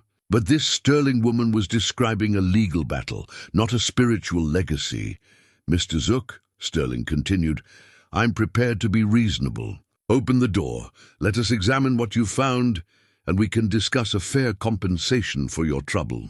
But if you force us to pursue this through legal channels, you'll find yourself facing lawsuits that will cost far more than any finder's fee we might offer," the rain continued to drum against the cabin roof as Eli wrestled with the decision that would affect not just his family, but the entire community that was already suffering from the attention their discovery had brought. He thought of Bishop Miller's warnings, of Rebecca's egg money, of the peaceful life that was disappearing under the weight of unwanted fame and legal complications. But he also thought of Jonathan Whitmore's letter, of the artist's careful plan to ensure his work would find its way to the right hands. Sterling's description of events didn't match anything in the journal or the letter. Someone was lying, but who? "Mr. Zook," Sterling's voice had grown impatient, "you have 30 seconds to open this door voluntarily, or we'll be forced to enter under the authority of a legal search warrant." Eli looked at his son, seeing his own fear and confusion reflected in the young man's eyes. They were simple farmers, not equipped to handle legal battles with wealthy art dealers. But they were also men of principle, not easily intimidated by threats, making a decision that would prove to be more significant than he realized. Eli carefully folded Jonathan Whitmore's letter and slipped it into his coat pocket along with Sarah's wedding ring. Whatever happened next, that letter would remain with him. Then he walked to the cabin door and opened it, stepping out into the rain to face whatever consequences his discovery had brought into their lives. "Ms. Sterling," he said quietly, "I think there are some things we need to discuss." The confrontation at the cabin lasted 3 hours, but for Eli, it felt like a lifetime. Victoria Sterling had come prepared with legal documents, photographs, and a story that painted Jonathan Whitmore as a disturbed man who had stolen his own family's property and hidden it away in a fit of madness. "The Whitmore family has been searching for these paintings for decades," Sterling explained, spreading papers across the cabin's dusty table. "Jonathan's grandson Marcus, my client, has hired private investigators, art recovery specialists, even psychics in his desperate attempt to locate his grandfather's missing works." But as Sterling spoke, Eli noticed something that didn't align with her narrative. The legal documents she showed him bore dates from the 1970s and 1980s, decades after Jonathan Whitmore's death. If the family had been searching so desperately, why had they waited 30 years to begin? Moreover, the photographs Sterling claimed showed stolen paintings looked nothing like the work hidden in the cabin's secret room. The early Whitmore pieces in her documentation were formal portraits and cityscapes, painted in the style that had made him famous. The hidden paintings were landscapes and nature studies, executed with a freedom and spiritual depth that suggested a completely different artistic period. "I'd like to speak with your client directly," Eli had said finally. "That's not possible. Mr. Whitmore prefers to work through representatives." "Then I'm afraid we have nothing more to discuss." Sterling's professional demeanor had cracked slightly. "Mr. Zook, you're making a serious mistake. We have legal options that could make your life very difficult." But Eli had stood firm, and eventually Sterling and her team had departed, leaving behind only veiled threats and a business card with instructions to call when you come to your senses. Now, driving home through the October evening, Eli felt the weight of decisions pressing down on him like a physical burden. Levi sat beside him in thoughtful silence, both of them processing the day's revelations. "Dat," Levi said finally. "That woman was lying about something." "Ja, I think so too. But about what? Maybe about having a client at all. Maybe she's working for herself, trying to claim the paintings for her own gallery." It was a possibility Eli hadn't considered, but it made sense. The art world was apparently full of people willing to use any means necessary to acquire valuable works. And Victoria Sterling had seemed more interested in taking possession of the paintings than in reuniting them with their rightful owner. When they reached home, they found Bishop Miller waiting on their porch, his expression grave in the lamplight. "Eli, we need to talk. All of us." Inside the kitchen, the bishop listened quietly as Eli recounted the day's events. The discovery of Whitmore's final letter, Sterling's claims about stolen paintings, and the growing legal complications surrounding their find. "This is exactly what I was afraid of," Bishop Miller said when Eli finished. "The English world has ways of corrupting even the most innocent situations. Now you're facing legal threats, competing claims, and decisions that could affect our entire community." "But Bishop," Levi interjected, "what if we're the ones who are supposed to help resolve this? What if God led us to these paintings specifically because we'd handled them the right way?" The older man studied Levi's earnest face. "And what would be the right way in your thinking? Find the truth about who really owns them. Make sure they end up where Jonathan Whitmore wanted them to go. Use whatever money comes from them to help people who need it. And if pursuing that truth requires you to leave our community, if it requires you to become part of a world that operates by very different principles than ours." It was the question that had been haunting them both. The discovery of the paintings had already changed their lives irrevocably. The attention, the pressure, the moral complexity of their situation, none of it fit within the simple framework of Amish life. "I don't know," Levi admitted. "But I know that doing nothing isn't right either. Those paintings represent something important. Whitmore created them as prayers, as offerings to God. Shouldn't we honor that?" Bishop Miller was quiet for a long moment, his weathered hands folded on the kitchen table. When he spoke, his voice carried the accumulated wisdom of decades spent guiding his community through difficult decisions. "There's something I haven't told you," he said slowly.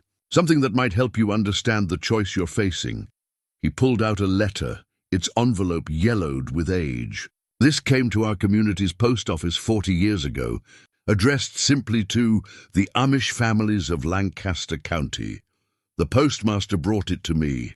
Unsure what to do with such a vague address, Eli took the letter, noting the return address, J. Whitmore, Rural Route 7, Pennsylvania. Read it," the bishop urged. The letter was brief, written in the same careful handwriting they'd come to know.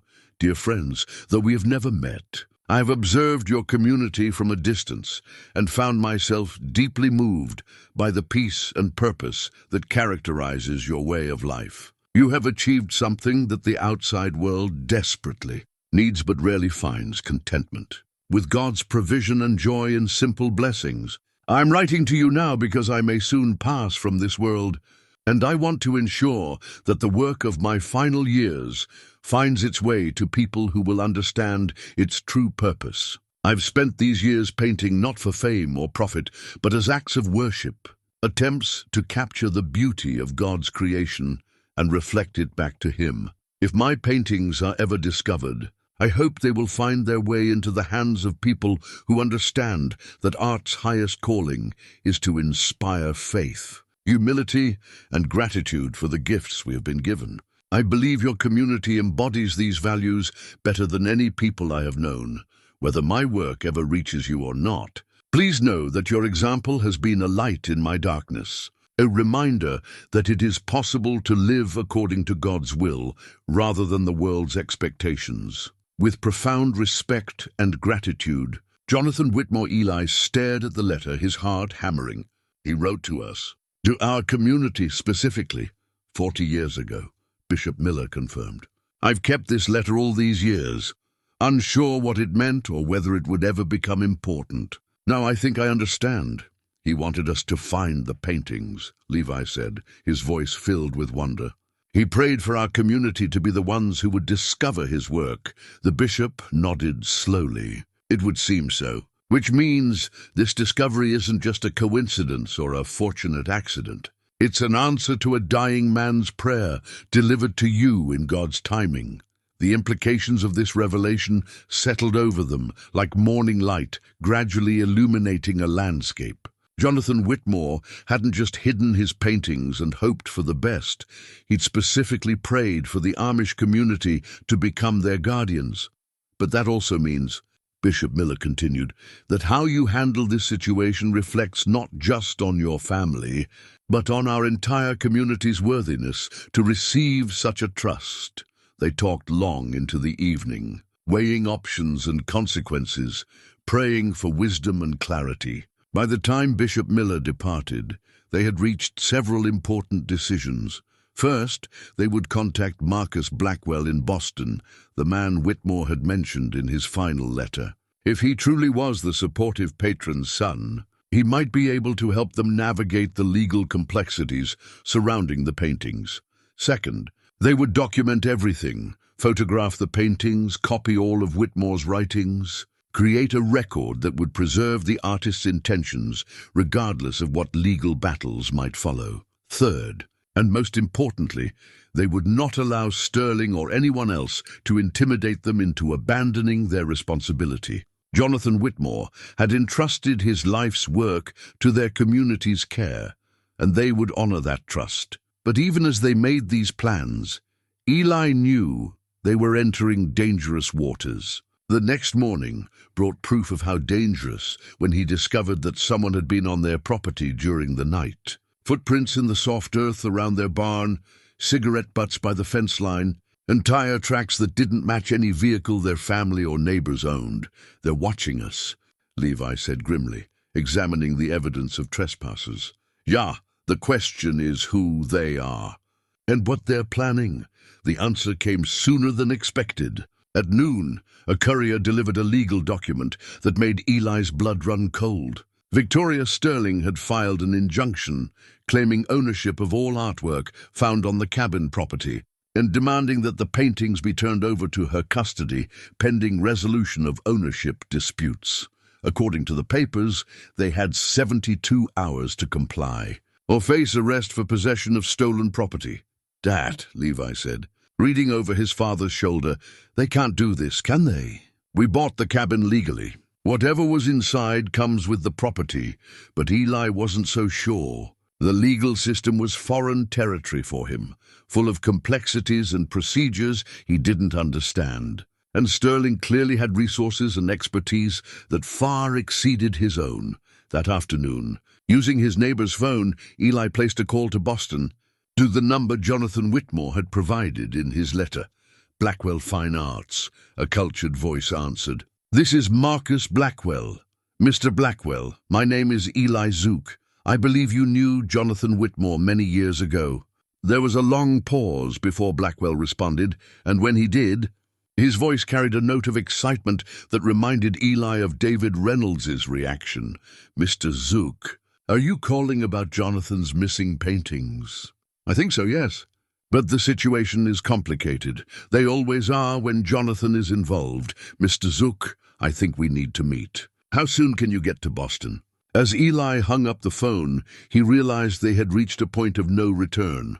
Tomorrow, he and Levi would leave their familiar world behind and venture into the English city to seek help from a man they'd never met, carrying the hopes and fears of their entire community on their shoulders. The simple discovery of an old cabin had become a test of faith, courage, and their community's ability to remain true to their principles while engaging with forces they barely understood. But Jonathan Whitmore's final prayer had been answered. His paintings had found their way to people of faith who would fight to honor his legacy. Now it remained to be seen whether they were strong enough to weather the storm that was gathering around them. The train ride to Boston marked the furthest Eli had ever traveled from Lancaster County, and with each mile that passed, he felt increasingly disconnected from everything familiar and secure. Beside him, Levi stared out the window at the changing landscape. Pennsylvania farmland, giving way to industrial cities. Then to the urban sprawl of the Northeast Corridor. They had left before dawn, carrying only a small suitcase and Jonathan Whitmore's precious letter sealed in a waterproof envelope. Bishop Miller had driven them to the train station personally, his presence a reminder that their entire community was invested in the outcome of this journey. Remember, the bishop had said as they prepared to board, "You carry our trust with you, but more importantly, you carry the responsibility to honor God in whatever decisions you make." Now, as the train pulled into Boston's South Station, Eli felt the weight of that responsibility settling on his shoulders like a heavy coat. The city stretched around them in all directions, buildings reaching toward heaven, people rushing with purposeful urgency. Cars and buses creating a symphony of controlled chaos that was unlike anything in their peaceful valley. Marcus Blackwell had arranged to meet them at his gallery on Newbury Street, in a neighborhood that spoke of refinement and understated wealth. The brownstone building housed 3 floors of carefully curated artwork, each piece displayed with the kind of reverent attention that suggested deep respect for artistic achievement. Blackwell himself proved to be a man in his 70s, distinguished but not pretentious, with kind eyes that reminded Eli immediately of Jonathan Whitmore's self-portrait. He greeted them warmly, despite their plain clothes and obvious discomfort in such surroundings. "Mr. Zook, Levi, welcome to Boston. I know this must be overwhelming for you, but I want you to know you're among friends here." He led them to his private office, a comfortable space lined with books and filled with afternoon sunlight. As they settled into leather chairs that probably cost more than most Amish families earned in a month, Blackwell poured tea from a service that looked antique and valuable. "Now then," he said, settling across from them, "tell me about Jonathan's paintings." Eli described their discovery carefully, from the purchase of the cabin through their encounters with Victoria Sterling. As he spoke, he watched Blackwell's expressions change from excitement to concern, to something that looked like anger. "Victoria Sterling," Blackwell said grimly when Eli finished. "I should have expected her involvement. You know her?" "Unfortunately, yes. She runs what amounts to a sophisticated art theft operation, claiming ownership of works through fraudulent legal challenges. She's particularly active in cases involving deceased artists, whose estates might be vulnerable to such claims." Levi leaned forward. "So she doesn't really represent Jonathan Whitmore's grandson?" "My dear boy, Jonathan never had children, let alone grandchildren. He was a deeply private man who devoted his entire adult life to his art and his spiritual journey. Sterling is lying about everything, the grandson, the stolen paintings, all of it." Eli felt a surge of relief mixed with vindication. His instincts about Sterling had been correct. She was attempting to steal the paintings through legal intimidation. "But that raises an important question," Blackwell continued. "If you legally purchase the cabin and everything in it, and if Sterling's claims are fraudulent, why are you here? Why not simply ignore her threats and proceed with whatever you plan to do with the paintings?" It was Eli who answered, pulling out Jonathan Whitmore's final letter. "Because we want to honor his intentions. He left specific instructions about how his work should be handled. And he mentioned you by name." Blackwell read the letter twice, his hands trembling slightly as he processed words written by his old friend more than 70 years earlier. "My father spoke of Jonathan often," he said finally. "They had a deep friendship built on shared respect for art's spiritual dimensions. My father believed that Jonathan's withdrawal from public life was a form of artistic purification, a way of ensuring his final works would be created purely for love rather than acclaim. And now that we've found those works," Levi said, "we want to make sure they serve the purposes Jonathan intended." Blackwell set down the letter and studied the 2 men across from him. "What purposes do you believe those were?" "To inspire faith," Eli said simply. "To remind people that beauty exists, that creation is sacred, that some things transcend monetary value, and to help people in need," Levi added. "Jonathan wrote that the paintings could be sold if the money was needed to serve others." Blackwell was quiet for several minutes, clearly wrestling with some internal decision. Finally, he stood and moved to a large safe hidden behind one of his bookshelves. "There's something you need to see," he said, withdrawing a document sealed in protective plastic. "Something that changes everything about your situation." The document was a will, dated 1951, and bearing Jonathan Whitmore's signature. As Eli read it, his understanding of their discovery shifted once again. The will was simple and direct. Jonathan Whitmore bequeathed his final artistic works, created in solitude and communion with the divine, to the Amish community of Lancaster County, Pennsylvania, to be used according to their wisdom and faith for the betterment of their community and the glory of God. But there was more. Attached to the will was a codicil naming Harrison Blackwell as executor, with specific instructions that if the paintings were ever discovered, they should be authenticated by Marcus Blackwell and then transferred to the Amish community's care. "Your community doesn't just have moral authority over these paintings," Marcus Blackwell explained. "You have legal authority as well. Jonathan specifically willed them to you." Eli stared at the document, hardly able to process its implications. "But why didn't you contact us? If you knew about this will, why didn't you tell our community about the paintings?" "Because I didn't know where they were hidden. Jonathan was very secretive about his final years, and this will only came to light after my father's death in 1968. I've been hoping for decades that someone would discover Jonathan's final studio, but I had no idea where to look, and now that we've found them." Blackwell smiled, and in that expression Eli saw both relief and deep satisfaction. Now they can finally serve the purpose Jonathan intended. But first, we need to deal with Victoria Sterling's legal challenges. The next 2 hours were spent in consultation with Blackwell's attorney, a sharp-eyed woman named Caroline Webb who specialized in art law. As she reviewed Sterling's injunction and Whitmore's will, her expression grew increasingly confident. "This won't be difficult to resolve," she said finally. "Sterling's claims are based entirely on fabricated documents and false assertions. Once we present Whitmore's authenticated will, her entire case collapses." "How long will that take?" Eli asked, thinking of the 72-hour deadline Sterling had imposed. "We can file emergency motions tomorrow morning that will stay her injunction indefinitely. After that, it's simply a matter of presenting evidence of Whitmore's true intentions." As they prepared to leave the gallery, Blackwell made an offer that surprised them both. "I'd like to propose something," he said. "My gallery has extensive experience in managing valuable art collections. We could handle the authentication, conservation, and exhibition of Jonathan's paintings, while you decide how to use them for your community's benefit." "What would that involve?" Levi asked. "We'd document each painting thoroughly, ensure they're properly preserved, and arrange for museum exhibitions that would honor Jonathan's artistic legacy. Any proceeds from sales or donations would go directly to your community, minus only the actual costs of conservation and legal work." It was a generous offer, but Eli hesitated. "Mr. Blackwell, we appreciate your help, but our community values simplicity and separation from worldly attention. Museum exhibitions and art world publicity might not be what Jonathan intended. I understand your concerns.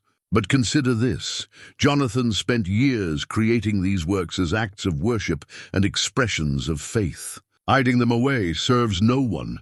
Sharing their beauty with the world might be the greatest tribute to his legacy." That evening, as they sat in their modest Boston hotel room, Eli and Levi wrestled with decisions that would affect not only their family, but their entire community. The legal questions had been resolved. The paintings belonged to them legitimately, and Sterling's threats were empty. But the moral questions remained as complex as ever. "Dad," Levi said finally, "what do you think Mom would say about all this?" Eli closed his eyes, trying to feel Sarah's presence, trying to hear her gentle wisdom once more. "I think she'd remind us that God's gifts come with responsibilities, that we're called to be good stewards of whatever we're given, and good stewardship of these paintings might mean sharing them with the world. It might. Or it might mean something else entirely. That's what we need to pray about." As the lights of Boston twinkled outside their window, Eli reflected on how far they'd traveled. Not just in miles, but in understanding. A week ago, he'd been a struggling farmer, facing the loss of everything his family had built. Now he was the guardian of an artistic treasure worth millions of dollars, carrying the hopes and fears of his entire community.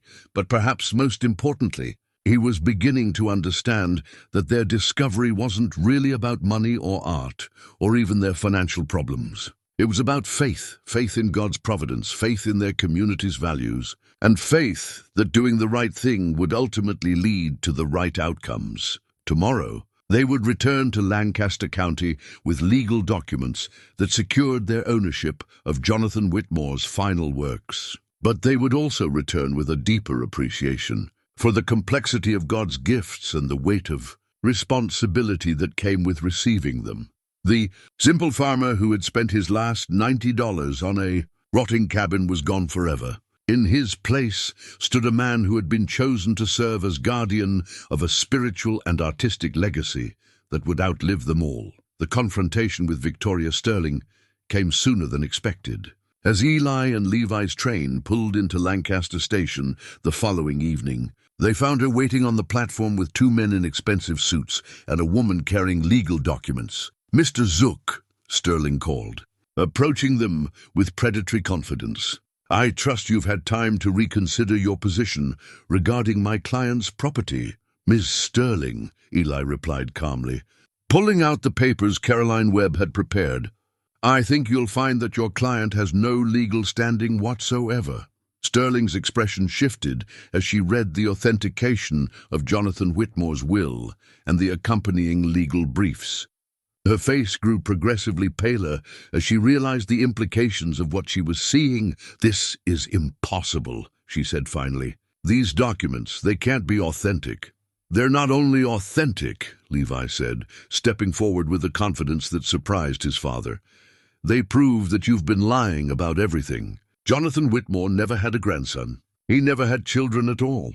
And he certainly never had paintings stolen from his estate."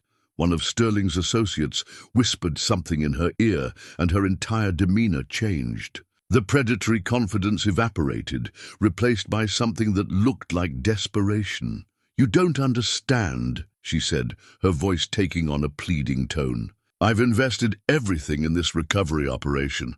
My gallery, my reputation, my client's money. If I don't deliver these paintings, then you should have been more careful about the truth of your claims," Eli said quietly. But as Sterling walked away, defeated and facing the collapse of her fraudulent scheme, Eli felt no satisfaction in her defeat. She had been wrong, certainly, but she had also been desperate in the same way he had been. Desperate when he'd spent his last $90 on a rotting cabin. The ride home through the familiar Pennsylvania countryside felt like returning to a different world. Everything looked the same. The rolling hills, the neat farmhouses, the fields prepared for winter. But Eli knew that he and Levi were different men than the ones who had left just 2 days earlier. "Dat," Levi said as they turned into their lane. "Look at that." The yard was full of buggies. Bishop Miller's, Deacon Stoltzfus's, the Yoders, the Millers, and several others. Through the kitchen windows, they could see the warm glow of lamplight and the silhouettes of community members gathered around their table. Inside, they found the entire church leadership waiting, along with several other families. Rebecca Stoltzfus was there with her parents, her eyes bright with curiosity and concern. The kitchen was filled with the comfortable sounds of quiet conversation and the aroma of coffee and fresh bread. "Eli, Levi," Bishop Miller said, rising to greet them. "Welcome home. We've been praying for your success," as they settled around the table that had been Sarah's pride and joy. Eli realized this was exactly what his wife would have wanted. Their community gathered together, facing challenges collectively rather than individually. "Tell us what you learned," Elder Byler said gently. Eli recounted their journey to Boston, Marcus Blackwell's revelations, and the discovery of Jonathan Whitmore's will. As he spoke, he watched the faces around the table, seeing wonder, concern, and careful consideration in equal measure.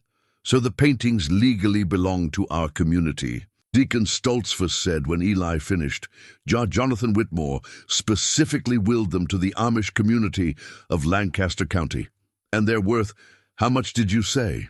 Mr. Blackwell estimates the entire collection might be worth between $8 and $12 million. The kitchen fell silent except for the gentle hiss of the oil lamps and the ticking of Sarah's old clock on the mantel. $8 to $12 million was a sum beyond most of their imaginations, enough to solve every financial problem their community had ever faced. Finally, Elder Yoda spoke. That's a tremendous responsibility, Eli. More than any one family should bear alone, which is why we're here, Bishop Miller added. To help you, help all of us, decide how to proceed in a way that honors both Jonathan Whitmore's intentions and our community's values. Rebecca Stoltzfus raised her hand tentatively. May I ask something? Of course, child, Elder Byler said kindly. If this artist specifically wanted his paintings to go to our community, and if they could help so many families who are struggling, isn't accepting them the same as accepting God's provision? Wouldn't refusing them be like refusing a blessing? It was a thoughtful question from a young woman Eli was beginning to appreciate more with each encounter. Levi's face showed obvious pride in her wisdom. That's one way to look at it, Deacon Stoltzfus said, though his tone suggested he had reservations. But we must also consider what accepting such a gift might cost us in terms of our simple way of life. What do you mean, Father? Rebecca asked. I mean that $8 million brings attention, complications, temptations. It brings the English world into our community in ways we've never experienced. Are we prepared for those changes? Bishop Miller pulled out a familiar object, Jonathan Whitmore's letter to their community from 40 years earlier. I've been thinking about this letter ever since you left for Boston. Jonathan wrote that our community had been a light in his darkness, that our example reminded him it was possible to live according to God's will rather than the world's expectations. He paused, looking around the table at each face. The question we face now is whether we can accept his final gift while remaining that same light he admired. What does Mr. Blackwell suggest we do? Elder Byler asked. Levi answered this time. He offered to handle everything, authentication, preservation, exhibition. Any money from sales or donations would come directly to our community, with only conservation costs deducted. Museum exhibitions, Deacon Stoltzfus repeated thoughtfully. That means public attention, newspaper articles, visitors coming to see the Amish community that inherited millions in art. Not necessarily, Eli said. Mr. Blackwell suggested we could remain anonymous if we chose. The paintings could be exhibited as from a private collection without mentioning our community specifically. But people would find out eventually, Elder Yoda said.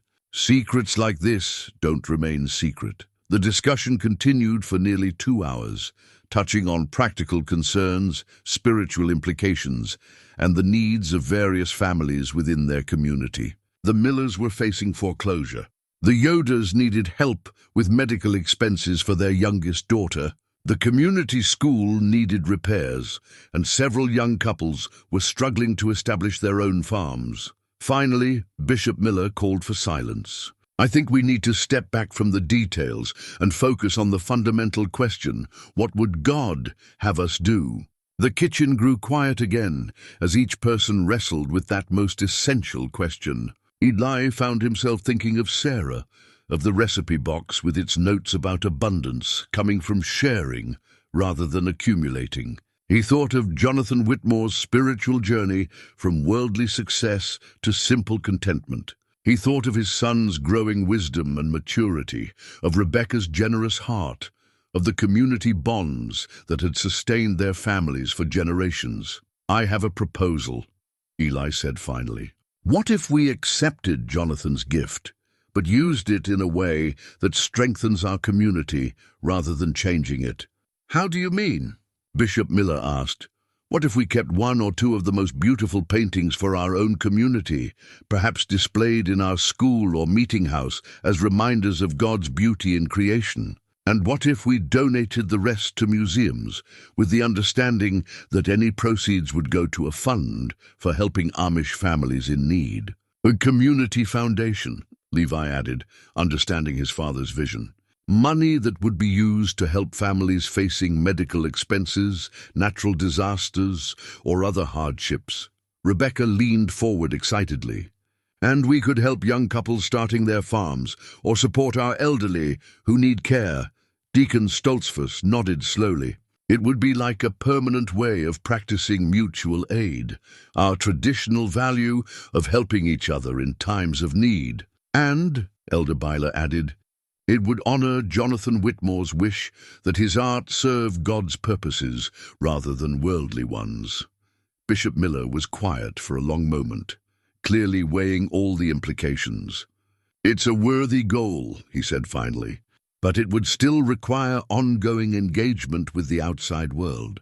Managing donations, working with museums, handling the legal and financial aspects of such a foundation. Maybe that's not entirely a bad thing, Levi said quietly. Maybe God is calling us to be a bridge between our world and the English world, to show that it's possible to engage with modern society without compromising our values. It was a radical thought from a young man who had once questioned whether their traditional ways were sufficient. But as Eli looked around the table, he saw thoughtful consideration rather than rejection in the faces of their church leaders. There's wisdom in that, Elder Yoda said. We've always believed our way of life should be an example to others. Perhaps this is an opportunity to extend that example in new ways. The meeting concluded with an agreement to pray individually and collectively about their decision over the following week. But as the families began to depart, Eli sensed that a consensus was forming, not just about what to do with the paintings, but about what this entire experience meant for their community's relationship with the wider world. Eli, Bishop Miller said as he prepared to leave, I want you to know how proud I am of the way you and Levi have handled this situation. You faced tremendous pressures and temptations, but you never forgot what truly matters. After everyone had gone, Eli and Levi sat together in their quiet kitchen, processing the evening's discussion. Outside, the familiar sounds of their rural night settled around them, the gentle lowing of cattle, the rustle of wind through bare tree branches, the distant call of an owl hunting in the darkness. "Dat," Levi said. "I think we're going to accept Jonathan's gift, aren't we?" "Yeah, I think we are. But more importantly, I think we're going to do it in a way that honors both his memory and our community's values." And Rebecca was right. It really is like accepting God's provision, isn't it? Eli smiled, thinking of the young woman who would probably become his daughter-in-law someday. "Your Rebecca has wisdom beyond her years, son. You chose well. I think she chose me, actually. But I'm grateful she did." As they prepared for bed, Eli reflected on the remarkable journey that had brought them to this point. A desperate purchase of a rotting cabin had led to the discovery of artistic treasure, which had led to legal battles and spiritual challenges, which had ultimately brought their community together in new ways. But perhaps most remarkably, it had shown them that their simple way of life, far from being outdated or insufficient, contained wisdom that the wider world desperately needed. Jonathan Whitmore had recognized that decades ago, and now their community had the opportunity to share that wisdom more broadly than ever before. The paintings would find their way to museums where they would inspire visitors with their beauty and spiritual depth. The money would help Amish families maintain their traditional way of life without the crushing financial pressures that had nearly destroyed Eli's own family. And perhaps most importantly, their community would serve as an example of how to handle unexpected blessings with grace, wisdom, and faithfulness to enduring values. It was, Eli realized, exactly what Sarah would have wanted, not just for their family, but for everyone whose lives would be touched by Jonathan Whitmore's final, extraordinary gift. 2 years later, Eli stood once again at his kitchen window, watching the morning mist rise from the rolling hills of Lancaster County. The scene was familiar, the same golden light painting the landscape, the same peaceful sounds of rural morning life, but everything had changed in ways both subtle and profound. The struggling farm was now thriving. New equipment stood in the barn, purchased not with loan money, but with funds from the Jonathan Whitmore Community Foundation.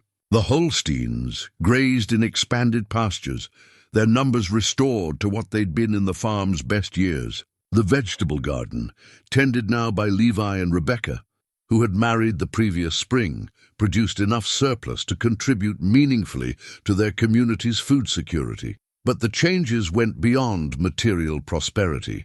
Through the kitchen window, Eli could see a small building that hadn't existed 2 years earlier, a community meeting house where the Whitmore Foundation's board, composed entirely of Amish leaders, met monthly to consider applications for assistance from families throughout their district and beyond.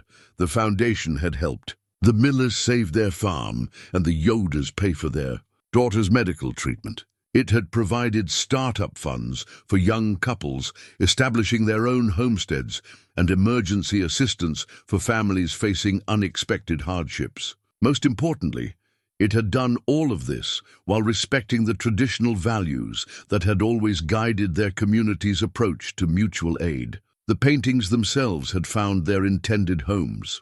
3 of Jonathan Whitmore's most powerful landscapes now hung in the Smithsonian's American Art Museum, where a small placard credited them as gifts from the Amish community of Lancaster County in honor of the artist's spiritual journey. The Metropolitan Museum of Art in New York displayed 2 of his portraits, alongside works by other American masters of the early 20th century. But Eli's favorite piece had never left Pennsylvania.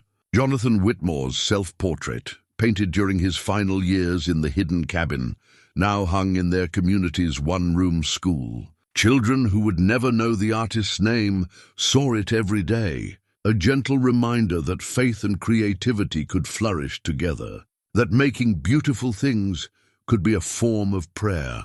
The cabin itself had been restored through a joint effort involving the foundation, the local historical society, and a crew of Amish craftsmen led by Levi. It now served as a quiet retreat center where people of all faiths could come to experience something of the peace Jonathan Whitmore had found in his years of solitude.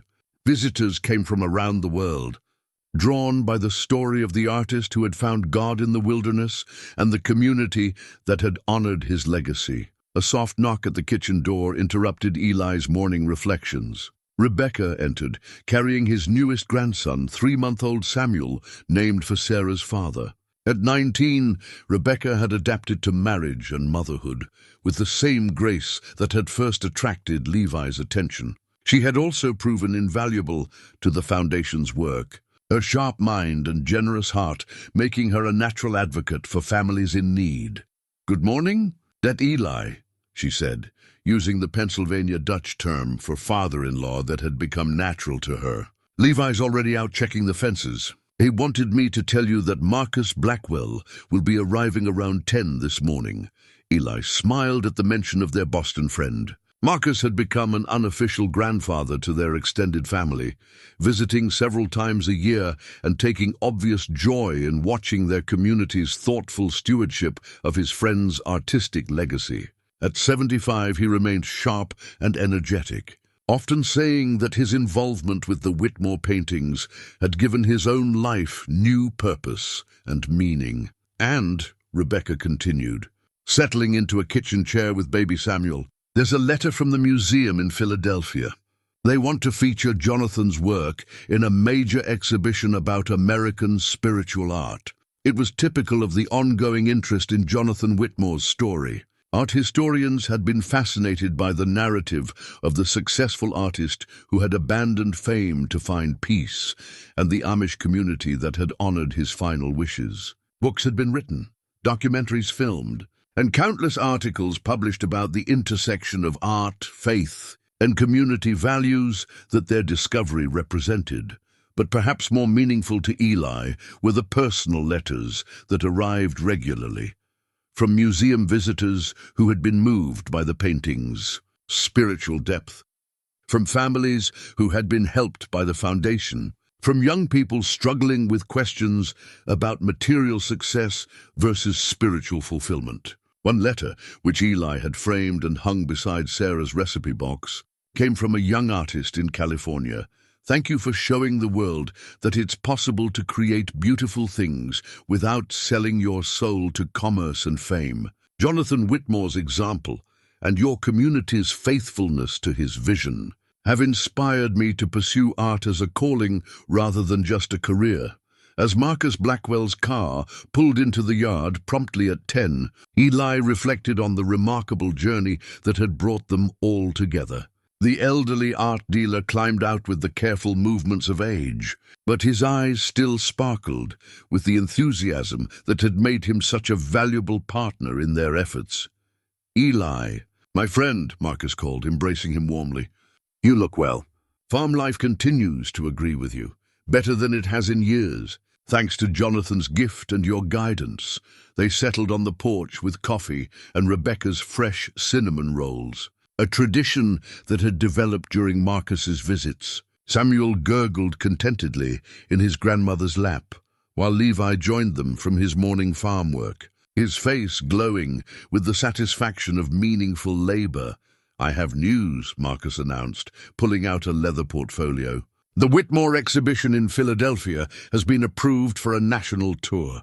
Museums in Chicago, Denver, and San Francisco want to display Jonathan's work, along with the story of how it was discovered and preserved." "More attention," Levi said with a slight smile. "Mom always said God has a sense of humor." "Good attention, though," Rebecca added. "The kind that honors Jonathan's memory and shows people what faith-centered living can accomplish." Marcus nodded enthusiastically. "That's exactly right. The exhibition isn't just about art. It's about the choices we make regarding success, community, and what constitutes a life well lived." He opened his portfolio and withdrew several photographs of the proposed exhibition layout. Jonathan's paintings would be displayed alongside excerpts from his journals, photographs of the restored cabin, and information about the community foundation that continued his legacy of service. "There's something else," Marcus said, his voice taking on a more serious tone. "I've been thinking about my own legacy, about what happens to my gallery and collection when I'm gone. I don't have children, and most of my colleagues in the art world are focused more on profit than on art's spiritual dimensions." He paused, looking around at the peaceful farmyard, the restored fields, the obvious contentment that characterized their community. "I'd like to propose something. What if we established a permanent partnership between your foundation and my gallery? What if my collection and resources eventually became part of the work you're doing here?"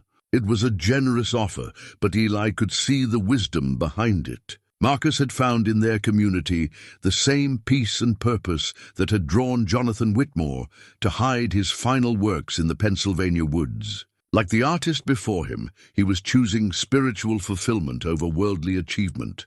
"We'd be honored," Eli said simply. "But you know we'd want to handle such a partnership in the same way we've handled everything else, with prayer, community consultation, and careful attention to whether it serves God's purposes. I wouldn't expect anything less. That's precisely why I want to work with you."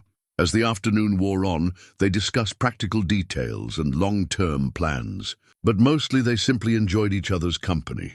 3 generations of men from very different backgrounds who had found common ground in their commitment to values that transcended material success. Later, as Marcus prepared to leave, he made one final observation that stayed with Eli long after the car had disappeared down the lane. "You know," the elderly art dealer said, "Jonathan would be amazed by what you've accomplished. He hid those paintings, hoping they'd find their way to people of faith who would use them wisely. But I don't think even he could have imagined how perfectly his final prayer would be answered."